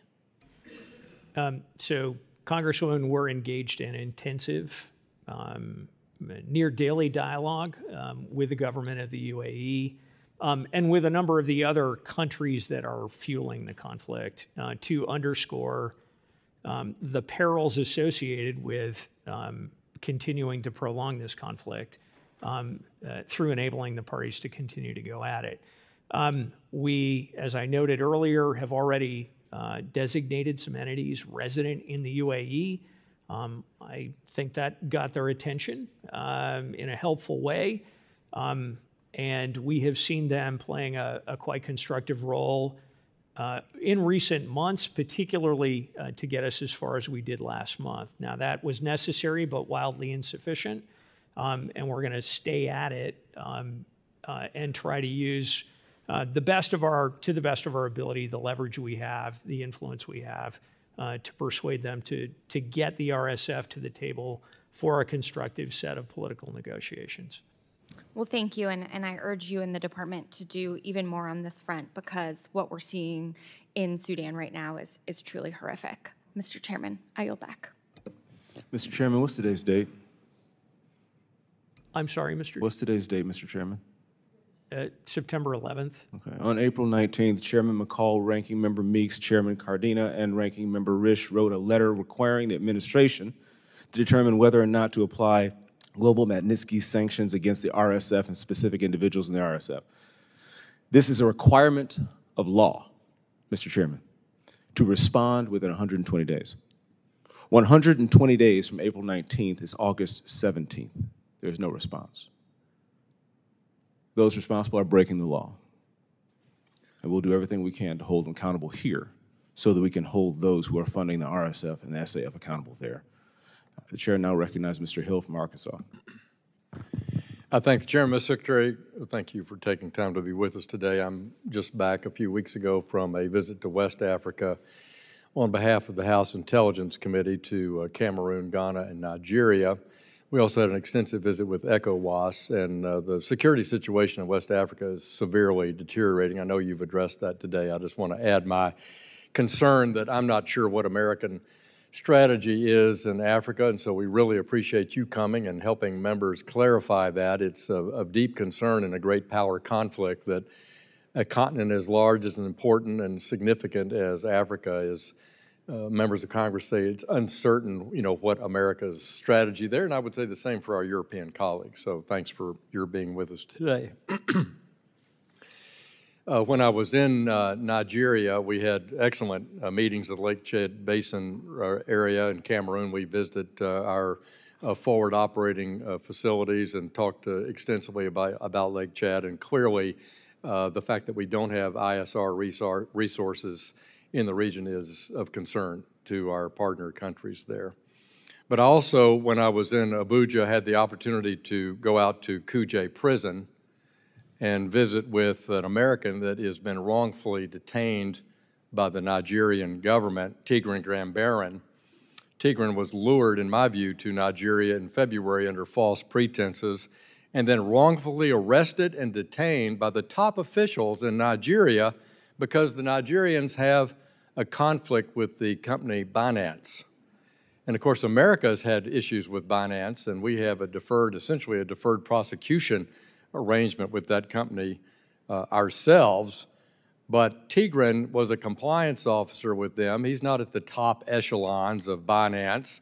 And when I visited him with my colleague, Chrissy Houlihan, in Kuje prison, he was clearly in distress. His physical condition is weakening. We saw a video last week where he can barely walk as he's being drugged through a court process there. And my colleague, Dr. McCormick, I know will raise this with you. He's been deeply concerned about it as well. We have his resolution before the House on this matter. And so while I appreciate the DAS, Mike Heath's great follow-up with me, your consular officers in Abuja, are excellent. I don't understand why we don't have more action by the United States government here. Why has the State Department not designated Tigran Gambaryan as wrongfully detained by the Nigerian government? So, Congressman, thank you for your personal interest in Mr. Gambaryan and your visit to him. We remain deeply concerned about his continued incarceration. We're working intensively, irrespective of whether he's been designated or not, to secure his release. The process under the Levinson Act requires constant evaluation. Let me interrupt you and say thank you for that. You need to press forward here, because my concern is, in this administration, we've seen a lot of action on Americans held wrongfully detained abroad, and they frequently get a designation. But suddenly here we have a country like Nigeria, where we removed them from the list in the Biden administration on religious freedom issues. We've signed a commercial and investment partnership with that country in the middle of this personal tragedy, and I don't think the leadership, the National Security Advisor, the President, the cabinet leadership in Nigeria gets. They're putting our relationship on the line because of the way they're handling this situation. What do you think the sticking point is for getting Tigran Gambaryan home to his family in Dr. McCormick's district? I think we're picking our way through some complicated tangles within the Nigerian system, but I'm hopeful we're going to be able to resolve those in the near future. And I can assure you that the Secretary and Deputy Secretary Campbell, along with myself, are seized with this, and we're doing everything possible to I think the get response him of the government is embarrassing in Nigeria. And I think while our ambassador is doing their best on the ground there, we need to press harder. We need the president engaged here. This is wrong. This is a dispute that is in no way involves Tigran Gambaryan, and we're watching him decline in his health, and it's a horrifying situation. And this is one with a friend of the United States. We're not talking about Iran or Russia here. We're talking about Nigeria. Will you give me your word you will do everything you can in your power to get Tigran home to his family before Christmas? I will certainly do everything I can. Yield back. Our government's efforts in Africa are a disgrace, and the level of execution and attention we're getting from this administration. We and the people of Africa demand more. But in the meantime, the chairman recognizes Ms. Manning from North Carolina. Thank you, Mr. Chairman. And I would like to wish a full and speedy recovery to my good friend Joe Wilson. We look forward to his return to Congress. Undersecretary Bass, thank you for being here with us today. Thank you for your testimony. I am deeply concerned about the case South Africa brought to the IJC targeting Israel for its operations in Gaza and accusing Israel of genocide, which our own State Department has said is unfounded. So what are you doing to make clear that we oppose South Africa's move and that it undermines our relationship with South Africa? Well, Congresswoman, thank you for raising that, and I would just echo Secretary Blinken's observations that the ICC prosecutors' requests for arrest warrants are shameful. This is not the proper focus of the ICC. As you know well, it was intended from the outset to focus on countries where there is not an effective independent judiciary, and that's obviously not the case in Israel. What we're focused on now is ways in which we can most effectively influence the court's deliberations of this request. We've submitted a brief in support of Israel, articulating and underscoring why we believe that this request is unwarranted, and we're continuing to pursue that with intensity. I understand, and I appreciate that, but I am concerned about how we are making sure that South Africa understands our position on this issue. And we talked earlier in this hearing about the humanitarian disaster taking place in Sudan, where 11 million people have been displaced. More than 25.6 million people are facing acute hunger, with 700,000 on the brink of famine. And we know that South Africa refused to arrest Sudanese dictator Omar al-Bashir when he visited South Africa after the International Court of Justice had issued arrest warrants for his crimes against humanity and genocide. And this past January, South Africa hosted Mohammed Hamdan Dagalo, a Sudanese warlord accused of war crimes against humanity. So is South Africa doing anything to address the ongoing disaster in Sudan? So, Congresswoman, we have a vigorous ongoing dialogue with the new government in South Africa, and will be later this week sitting down with some of the senior officials in their foreign ministry to discuss these and other issues on the continent that are of such But to your acute knowledge, concern they're to not us. actually engaging in trying to improve the situation in Sudan. Do you have any idea why South Africa is ignoring a disaster so close to them, but is instead setting its sights on Israel, including hosting Hamas leaders after October 7th? They hosted Hamas leaders in December, after knowing full well that Hamas had committed grotesque atrocities against Israelis on October 7th and took 240 hostages, including Americans.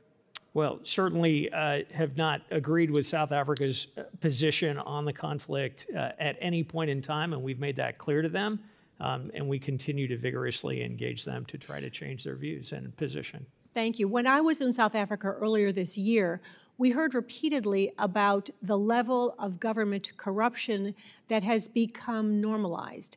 And I was also surprised by the daily electricity blackouts that are now expected and accepted by the South African people. Can you comment on these issues and how this is impacting our relationship with South Africa? Well, it's clear the electricity blackouts that you're referring to are clearly a function of a long-standing, many-year underinvestment in basic infrastructure in South Africa, the impacts of which are now being felt. I think we're seeing some indications from the new government that they are recognizing the enormous dilemmas they have with their ability to sustain economic development and opportunity for their own citizens. And we're seeing some indications they are prepared to think differently about some of these subjects. Let me end by raising one last issue. In July, the State Department unveiled the Global Guidelines for Countering Anti-Semitism, a major commitment by more than 40 countries and international organizations to act against rising anti-Semitism and implement best practices to protect the Jewish communities around the world. I would like to note that no African country or organization has yet endorsed these very non-controversial guidelines.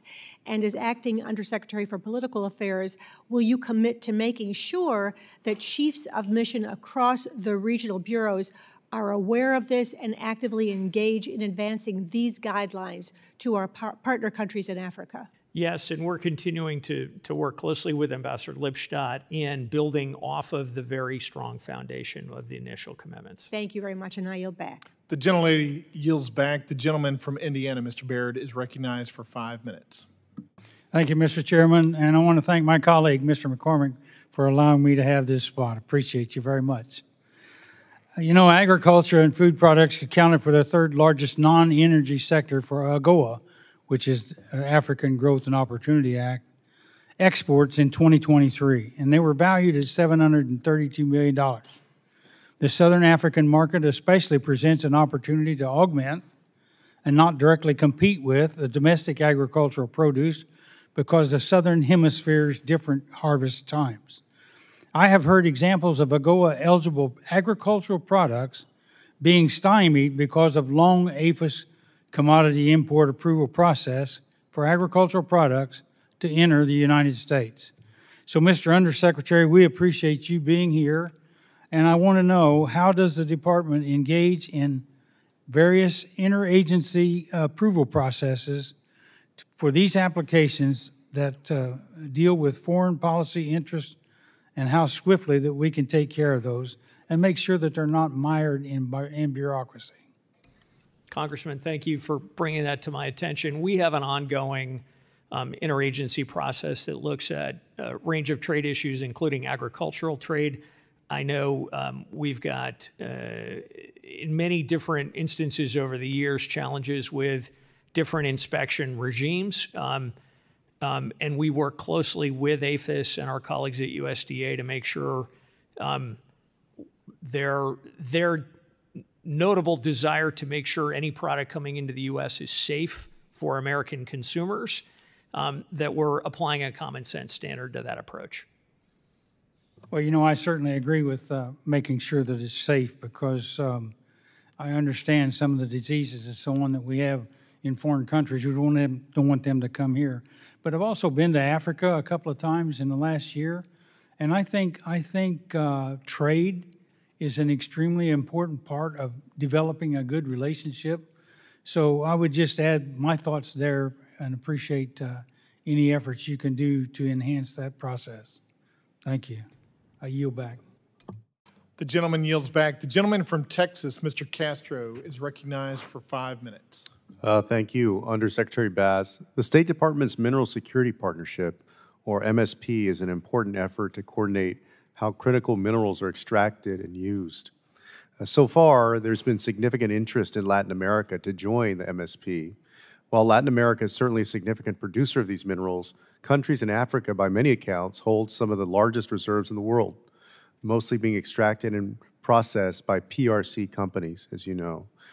What is the State Department doing to work with African partners on critical minerals?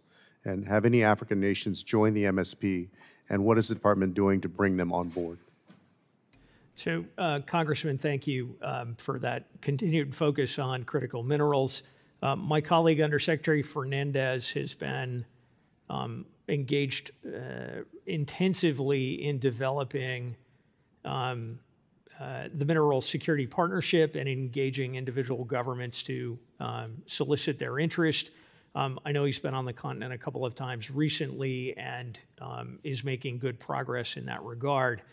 Related to that, our efforts on the Libido Corridor development is demonstrating through the deals that are being developed under that rubric the value to African countries of engaging in the MSP and in those kinds of relationships, which are going to bring higher value processing, better quality jobs, and actual investment onto the continent as opposed to simply seeing the raw materials leave. No, well, thank you, and I hope that you all will work as hard as you can to continue to develop those partnerships and relationships. And following up on the PRC's presence in Africa and the growing Chinese influence in Africa, as you know, China for several years now has had a very aggressive Belt and Road Initiative, and it includes ambitious plans for different places in the world, including Africa. And by most public accounts I've seen in recent years, the PRC's diplomatic presence and staffing has exploded all over the world, and Africa is at the forefront of the PRC's diplomatic push. And I'm pleased to hear that we have announced plans to open new embassies in Comoros and potentially other countries in Africa with U.S. Diplomatic installations. Sure, you've heard the saying that half the battle is showing up. So I wanted to ask you, what are we doing to show up in Africa? And how has the administration strengthened our diplomatic presence on the ground on the African continent? So as you noted, Congressman, we have opened an embassy in Comoros. We've reinforced our presence in the Seychelles as well. And we're looking at other opportunities on the continent.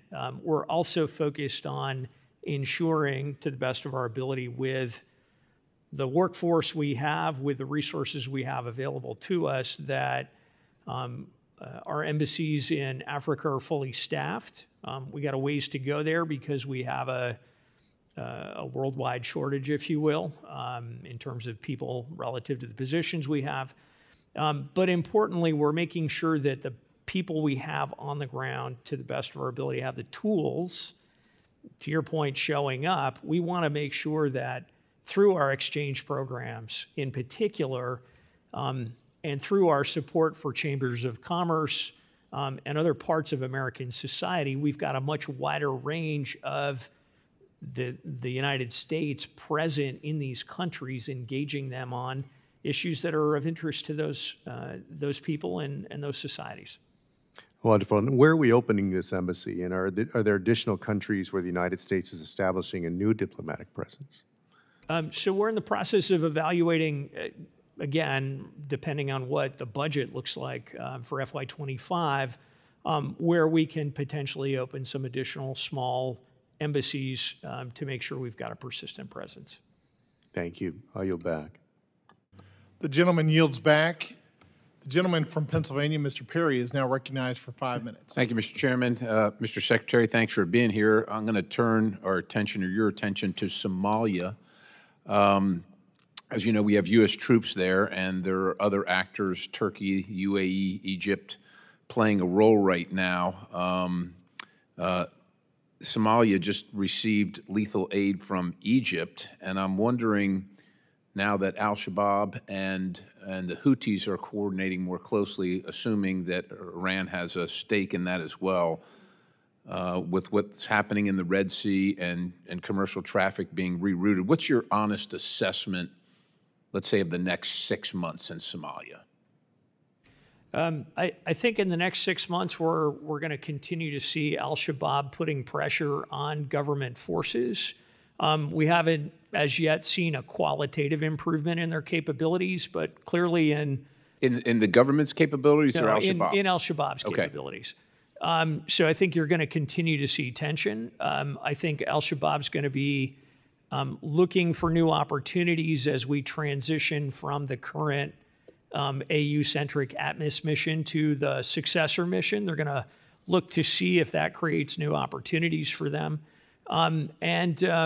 Potentially we're going to have a continued big distraction from Ethiopia's ongoing engagement with regional leaders in the north about trying to open a port. Does al-Shabaab become more capable because of its and through its affiliation with the Houthis? I think it depends on how that affiliation develops, the extent to which the Houthis share technology, provide weapons, improve their al-Shabaab's TTPs. My understanding is this is a nascent relationship, and we're watching it closely and going to try to do what we can to prevent it from growing. What do you recommend the posture of the United States is towards that emerging, nascent, but growing threat in coordination with the Houthis, Iran, et cetera? Well, our posture is to oppose it. Well, okay, yeah, but in can terms you of get what granular about it? What we can do about it, we're looking at ways to first understand the scope of it. B, try to prevent it from getting larger and more intensive, and C, ensure that Somali forces have the capacity and the capability to deal with an improved capability from al-Shabaab should that develop. Okay, we'll keep an eye on that. Let's turn your attention to the DRC. More than 600 people have died there regarding Mpox. And I'm wondering, do you know, or are there any level 2 labs there funded by the U.S. and maybe as importantly as that funded by the World Health Organization and our concerns for the security of any such labs? I don't have specifics regarding that degree of capacity within the DRC, but happy to come back to you on that one.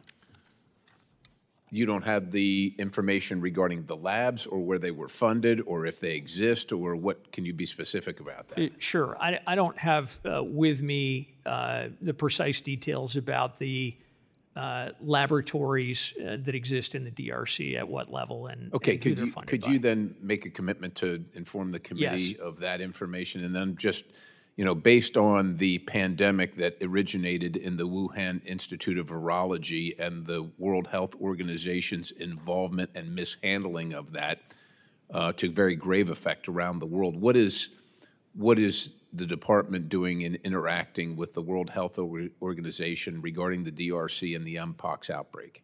So Dr. Nkenga Song, the head of our Global Health Security and Diplomacy Bureau, is in active discussions with the WHO, with the AF, CDC, and with a range of other donors and partners, as well as the government of the DRC, to understand how the epidemic is evolving, to make sure that we are providing support to them to try to contain it and to help the neighboring states prepare to deal with it if it spreads. Does the United States have a posture that is independent, shall we say, regarding the DRC and the Mpox outbreak Do we have a independent posture from the World Health Organization, or will we be following their lead, so to speak, based on their past performance?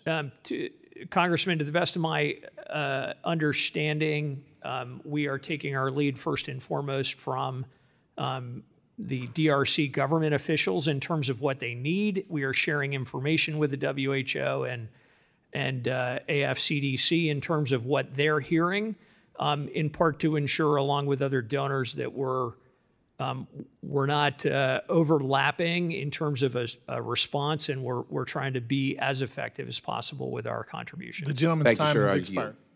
The gentleman from Arizona, Mr. Stanton, is Thank you very much, recognized for 5 Mr. minutes. Chair. Like other members of this committee, first let me say that we are wishing all the best to our colleague, Joe Wilson. He has been an outstanding friend and leader on this committee, working in a bipartisan way, particularly for me on the issue of supporting the people of Syria in their fight against Assad and the fight for freedom in that country. I appreciate him very much. Let me begin by saying that I am gravely concerned about the conflict and resulting humanitarian crisis in Sudan. The people of Sudan are experiencing the largest hunger crisis in the world.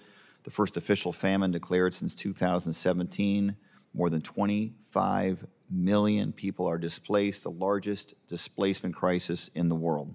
In the face of such incredible suffering, the U.S. must take extraordinary measures to support Sudanese civilians, and I continue to urge the State Department to prioritize humanitarian aid during peace talks and to encourage a worldwide surge of contributions to support the people of Sudan. My first question will focus on global trade, particularly critical minerals. My home state of Arizona is benefiting from generational investments in our semiconductor sector and other 21st century technologies like electric vehicle batteries, solar panels, and other important items. But to continue manufacturing these advanced technologies to increased production as we intend, the United States needs a reliable and secure access to dozens of raw minerals from around the globe, including vast mineral deposits in the African continent.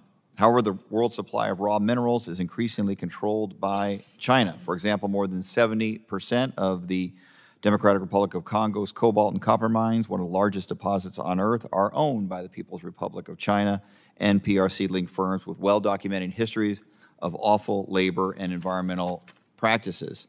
Many African countries want to take advantage of the growing global demand for their natural resources in ways that drive prosperity for their people. But to build mutually beneficial relationships with African nations, we need to be strategic about how we resource ourselves and compete with the other world's players. Undersecretary Bass, the U.S. has signed a memorandum of understanding with the DRC and Zambia to jointly develop a supply chain for electric vehicle batteries. This is important to hit some of our goals for EVs. How can the United States' involvement in the DRC's crucial mineral sector help to raise standards and strengthen critical minerals governance? And how will this also benefit the Congolese people?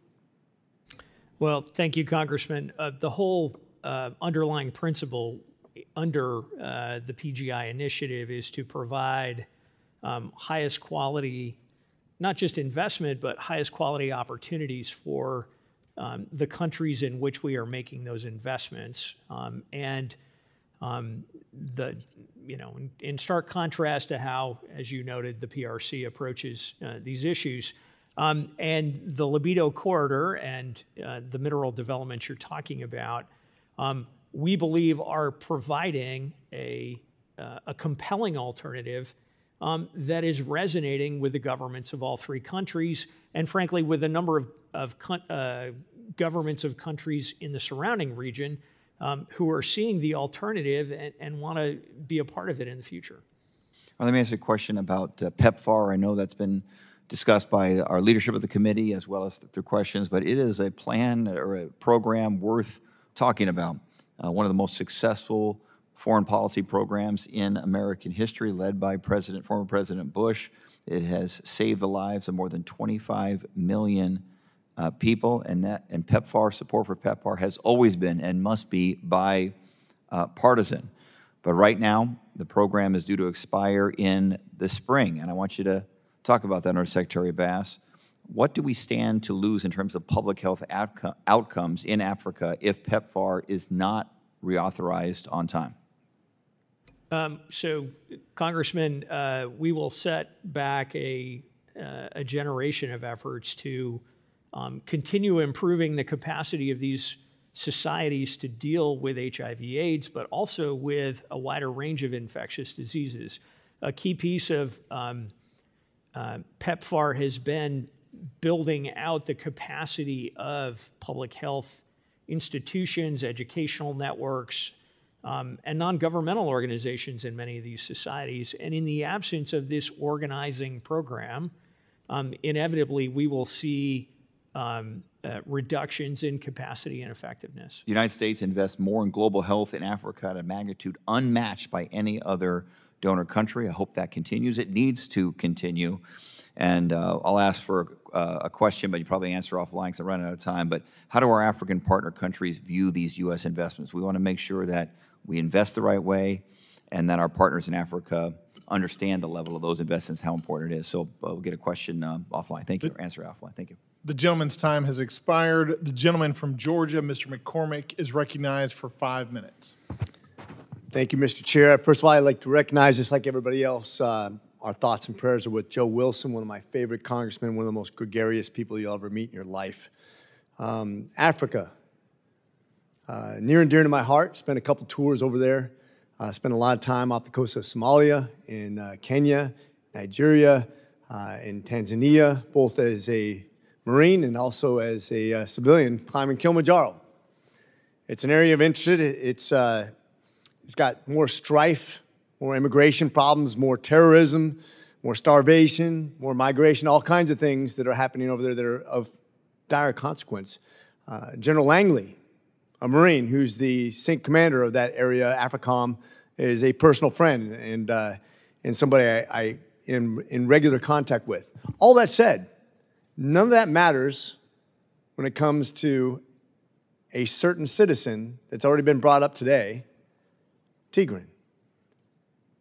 You said a couple things I want to kind of drill down on, and just to refresh anybody who might be watching, Tigran is one of my constituents who was lured into Nigeria as part of Binance, just to be held hostage, essentially, by the government, which I think everybody understands what's happening right now. Very poor health. He didn't go there in poor health. He's in poor health now. He has malaria. His health is deteriorating. I think anybody who had him as a relative or a friend would understand how dire his situation is. And he's isolated. He doesn't have human contact that's friendly, except for when he's visited by French Hill and other folks that have also taken an interest, thank God.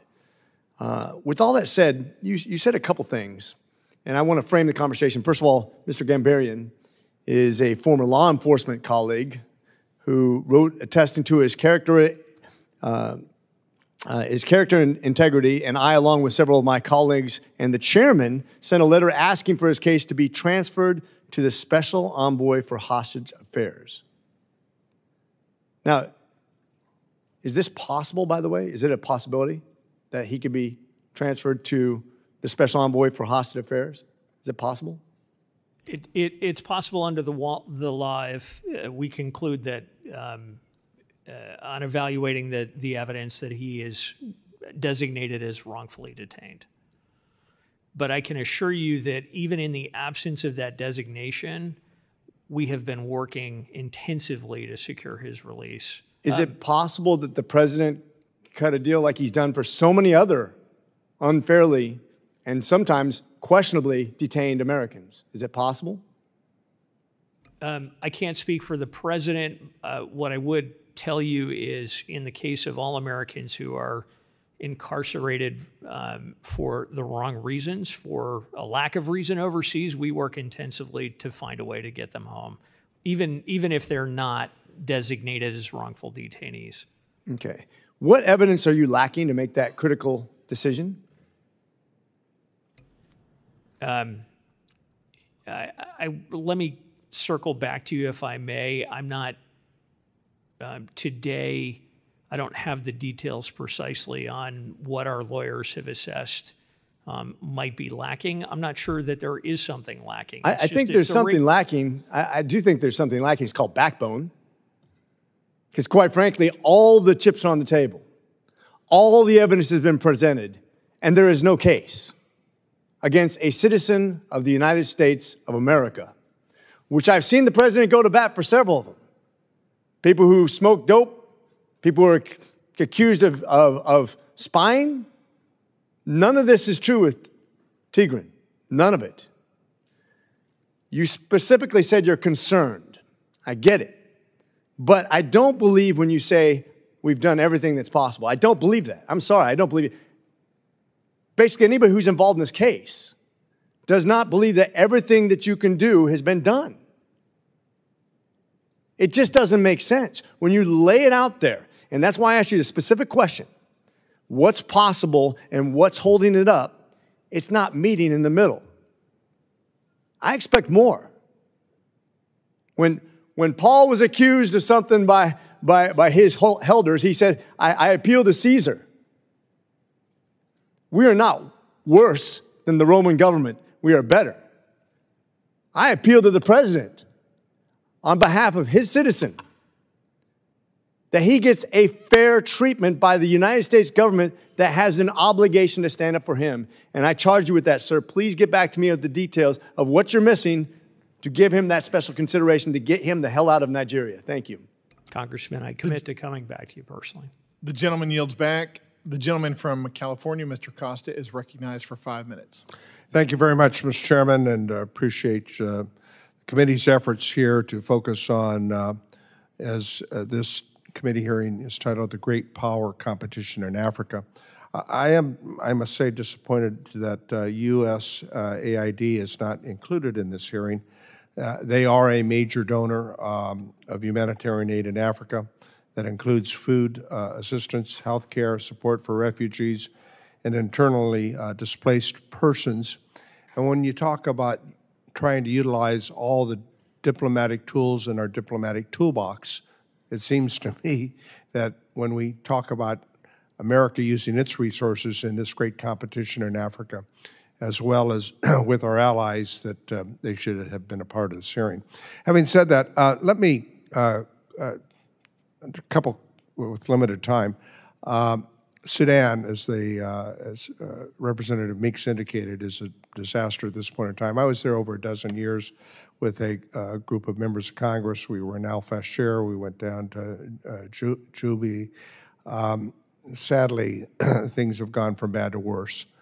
What would you say in your opening comments in response to our efforts with our allies? Are we trying to put together some sort of a plan to deal with not only the humanitarian crisis that's in Sudan, but all the other facets that are part of the horrific efforts or the challenges that are going on there? So, Congressman, thank you. First, we remain the largest humanitarian donor, as you may know, to the response in Sudan. Our colleagues at USAID and other parts of the government work closely with other donors and with the UN to understand where the need is greatest. But do we have a plan to deal with not only the triaging of, to your point, but trying to figure out how we can to end the civil war and to try to figure out how we can move forward?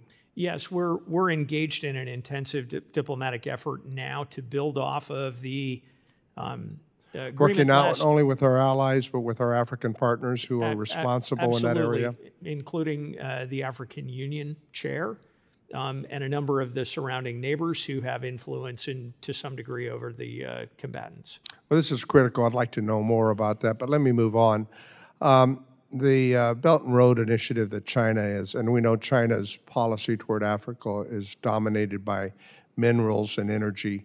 But in your analysis, these summit agreements that China has reached with Africa, how ironclad, and what do you think the longer-term influence is a part of those agreements? I mean, I think a lot of these African nations are wearing and understanding that they come with incredible strings attached. And a lot of these Chinese companies are obviously very corrupt. So I don't think it's an accident that the top line number out of this recent meeting in China is very similar to our announced support at the African Leaders Summit of $55 billion. Obviously, big difference between our support and the way we invest as opposed to China making $50 billion in predatory lending available on the continent. I think what we're seeing as we get deeper into the Belt and Road being implemented is many more tales of buyer's remorse and a higher degree of caution on the part of governments who maybe offered a certain amount of lending from China,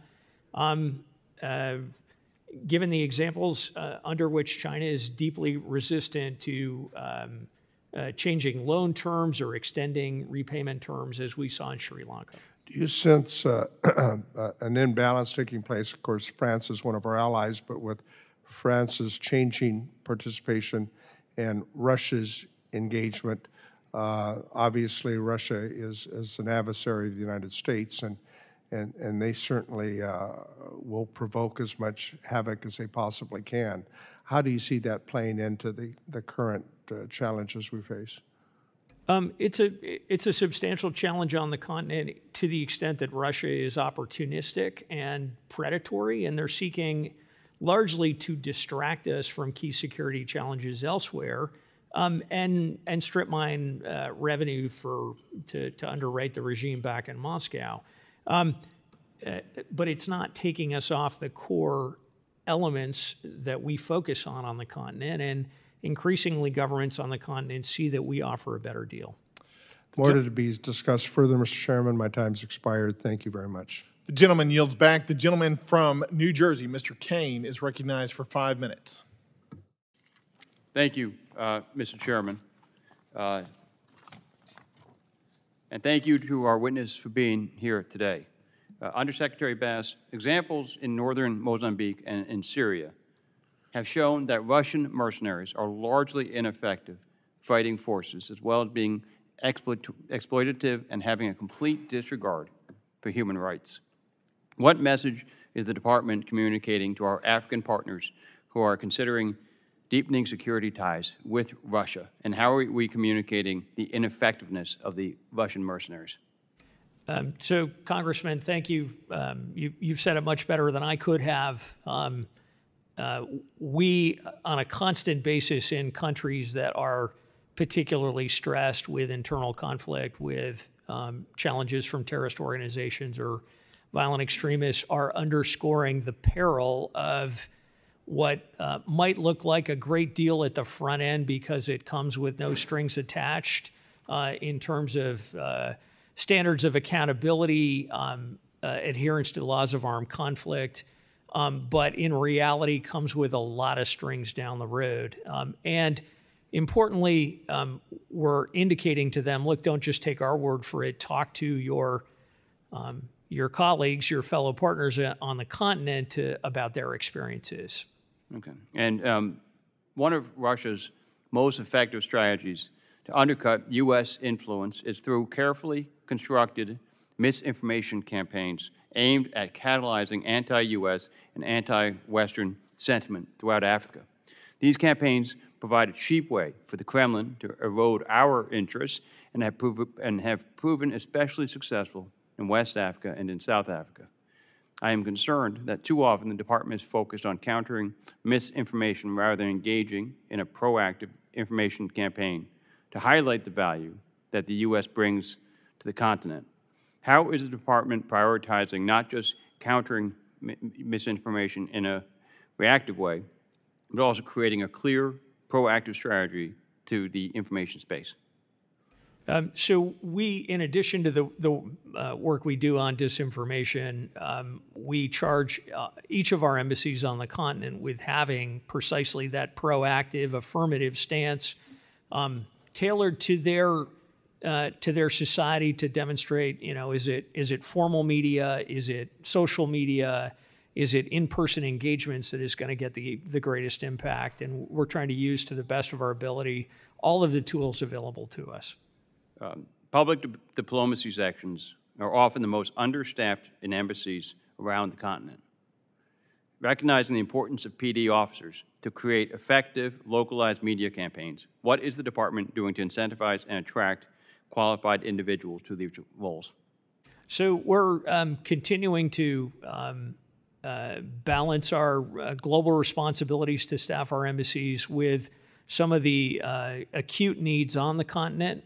We've this year, for example, to deal with our shortfall in staffing, we took some positions off the list of opportunities in other regions, in part to make sure that we had more people filling the need in Africa. I'd note, in addition to the individual public diplomacy sections, we also have some pretty effective regional tools. We have a media hub, for example, that covers the continent, that provides opportunities for U.S. government officials to reach wider audiences, brings journalists from a number of countries together, and we find that's a pretty effective way to reach a wider audience and get our message out there. And then finally, how can the U.S. development agencies, such as USAID, DFC, and MCC, expand their role in promoting sustainable and inclusive economic growth in Africa, particularly in contrast to Chinese and Russian investments that often create long-term dependency and debt? So the most important thing at the moment is to reauthorize each of those programs. They are playing essential, vital roles. They are the cornerstones of our ability to provide a better offer that is clearly in the interest of African societies, of African companies, and where we're seeing an enormous amount of demand to take advantage of those opportunities. Thank you, Mr. Chairman. I yield back. The gentleman yields back. I now yield to myself 5 minutes for a period of questions. Undersecretary Bass, thank you for your time today. I've got two areas of concern I want to talk to you about. The first is this: the Central Bank of Central African Economic and Monetary Community, also known as CMAC, has implemented an arbitrary deadline of September 30th for international oil and gas companies to agree to controversial foreign exchange regulations that create double jeopardy risk. I'm concerned that if this regulation progresses, it is going to have a negative impact for American oil and gas companies that operate in the region and the countries within CMAC. By 2050, it's estimated that this regulation would reduce capital investment for the region by $45 billion and reduce government revenue for CMAC countries by $86 billion. Undersecretary Bass, can you speak to the department's engagement with Treasury and the interagency on this issue? Has there been coordinated interagency advocacy to the IMF on the importance of clarifying that these restoration funds are ineligible to go towards the gross forex reserves of these countries? Congressman, to the best of my knowledge, we are engaged and focused on this issue, but with your permission, would circle back to you with a more detailed answer. Thank you. I'd appreciate that. The specifics of that interagency action is very important to this committee, and we'd like to know what you guys are doing to push back against these regulations. What happens, a second question on that, what happens when existing Western countries, companies, are run out of the region due to these regulatory issues? Who fills this vacuum? How does this undercut U.S. interests in the region? So I think it depends circumstantially on individual countries. Sometimes there's a local actor who thinks they're going to fill that space, and there's often buyer's remorse down the road. Other times there might be other foreign investors who are less principled, lower scruples. So just underscoring your concerns about this taking legitimate companies with high standards out of the market. Yeah, it's not a good thing if that happens. I think you and I can agree that we want more Western oil and gas companies in that region. Would you agree with me on that? Yes. Thanks. All right, now on the second issue, I want to talk to you about illegal, unreported, and unregulated fishing around Africa. China operates the largest illegal, unreported, and unregulated, also known as IUU, as you know, fishing fleet throughout the world, notably in Africa. IUU fishing off the coast of Africa costs the continent an estimated $11.2 billion in annual revenue loss and is a direct threat to the food and economic stability of coastal African countries by robbing fishermen of their catch. And we know when there's this instability from a food standpoint. That just drives folks to terrorist organizations or other organizations that are contrary to our national interest. It's been estimated that more than 60% of the global catch of China's global distant water fishing fleet, worth $5 billion, takes place in West Africa. The CCP directly encourages these illegal operations by providing subsidies for its distant water fleets worth $1.75 billion in 2019 alone. And China's highest court has published a ruling stating that these distant water fleets are pursuing a strategic national priority that benefits them, not us for sure. Under Secretary Bass, I've introduced legislation focused on improving the capacity of African partner countries to counter IUU fishing off the coast. What's the department currently doing to help African governments understand the intent and scale of the damage being done by Chinese fishing fleets in their waters? Well, Congressman, I want to thank you for your personal interest in this issue. It is an acute concern of coastal nations in Africa, particularly, I think, on the Atlantic Basin. I think it's one of the reasons why, again, you've seen some hesitation about allowing a permanent Chinese naval presence in a country. We're engaged in trying to address disinformation in promoting the facts about how Chinese fishing fleets are strip mining the oceans around the continent. We're also engaging on a practical basis with a number of countries on the coast to help them tell us what they need to be more effective in addressing their maritime awareness and being able to properly understand and regulate what's happening in their exclusive economic zones off their coasts. And I'd welcome the opportunity to work closely with you on your legislation. I would very much appreciate that as well. And when you get answers back from these countries about what support they need, I'm very confident that this is in our national security interest. It's in our economic interest to stop this illegal and unregulated fishing by China in that region. And so I'd be glad to work with you and the State Department to finish that up. Great. My time has expired. I thank Undersecretary Bass for his valuable testimony and the members for their questions. The members of the committee may have some additional questions for the Undersecretary, and we will ask you to respond to these in writing. Pursuant to committee rules, all members may have 5 days to submit statements, questions, and extraneous materials for the record, subject to the length limitations. Without objection, the committee stands adjourned.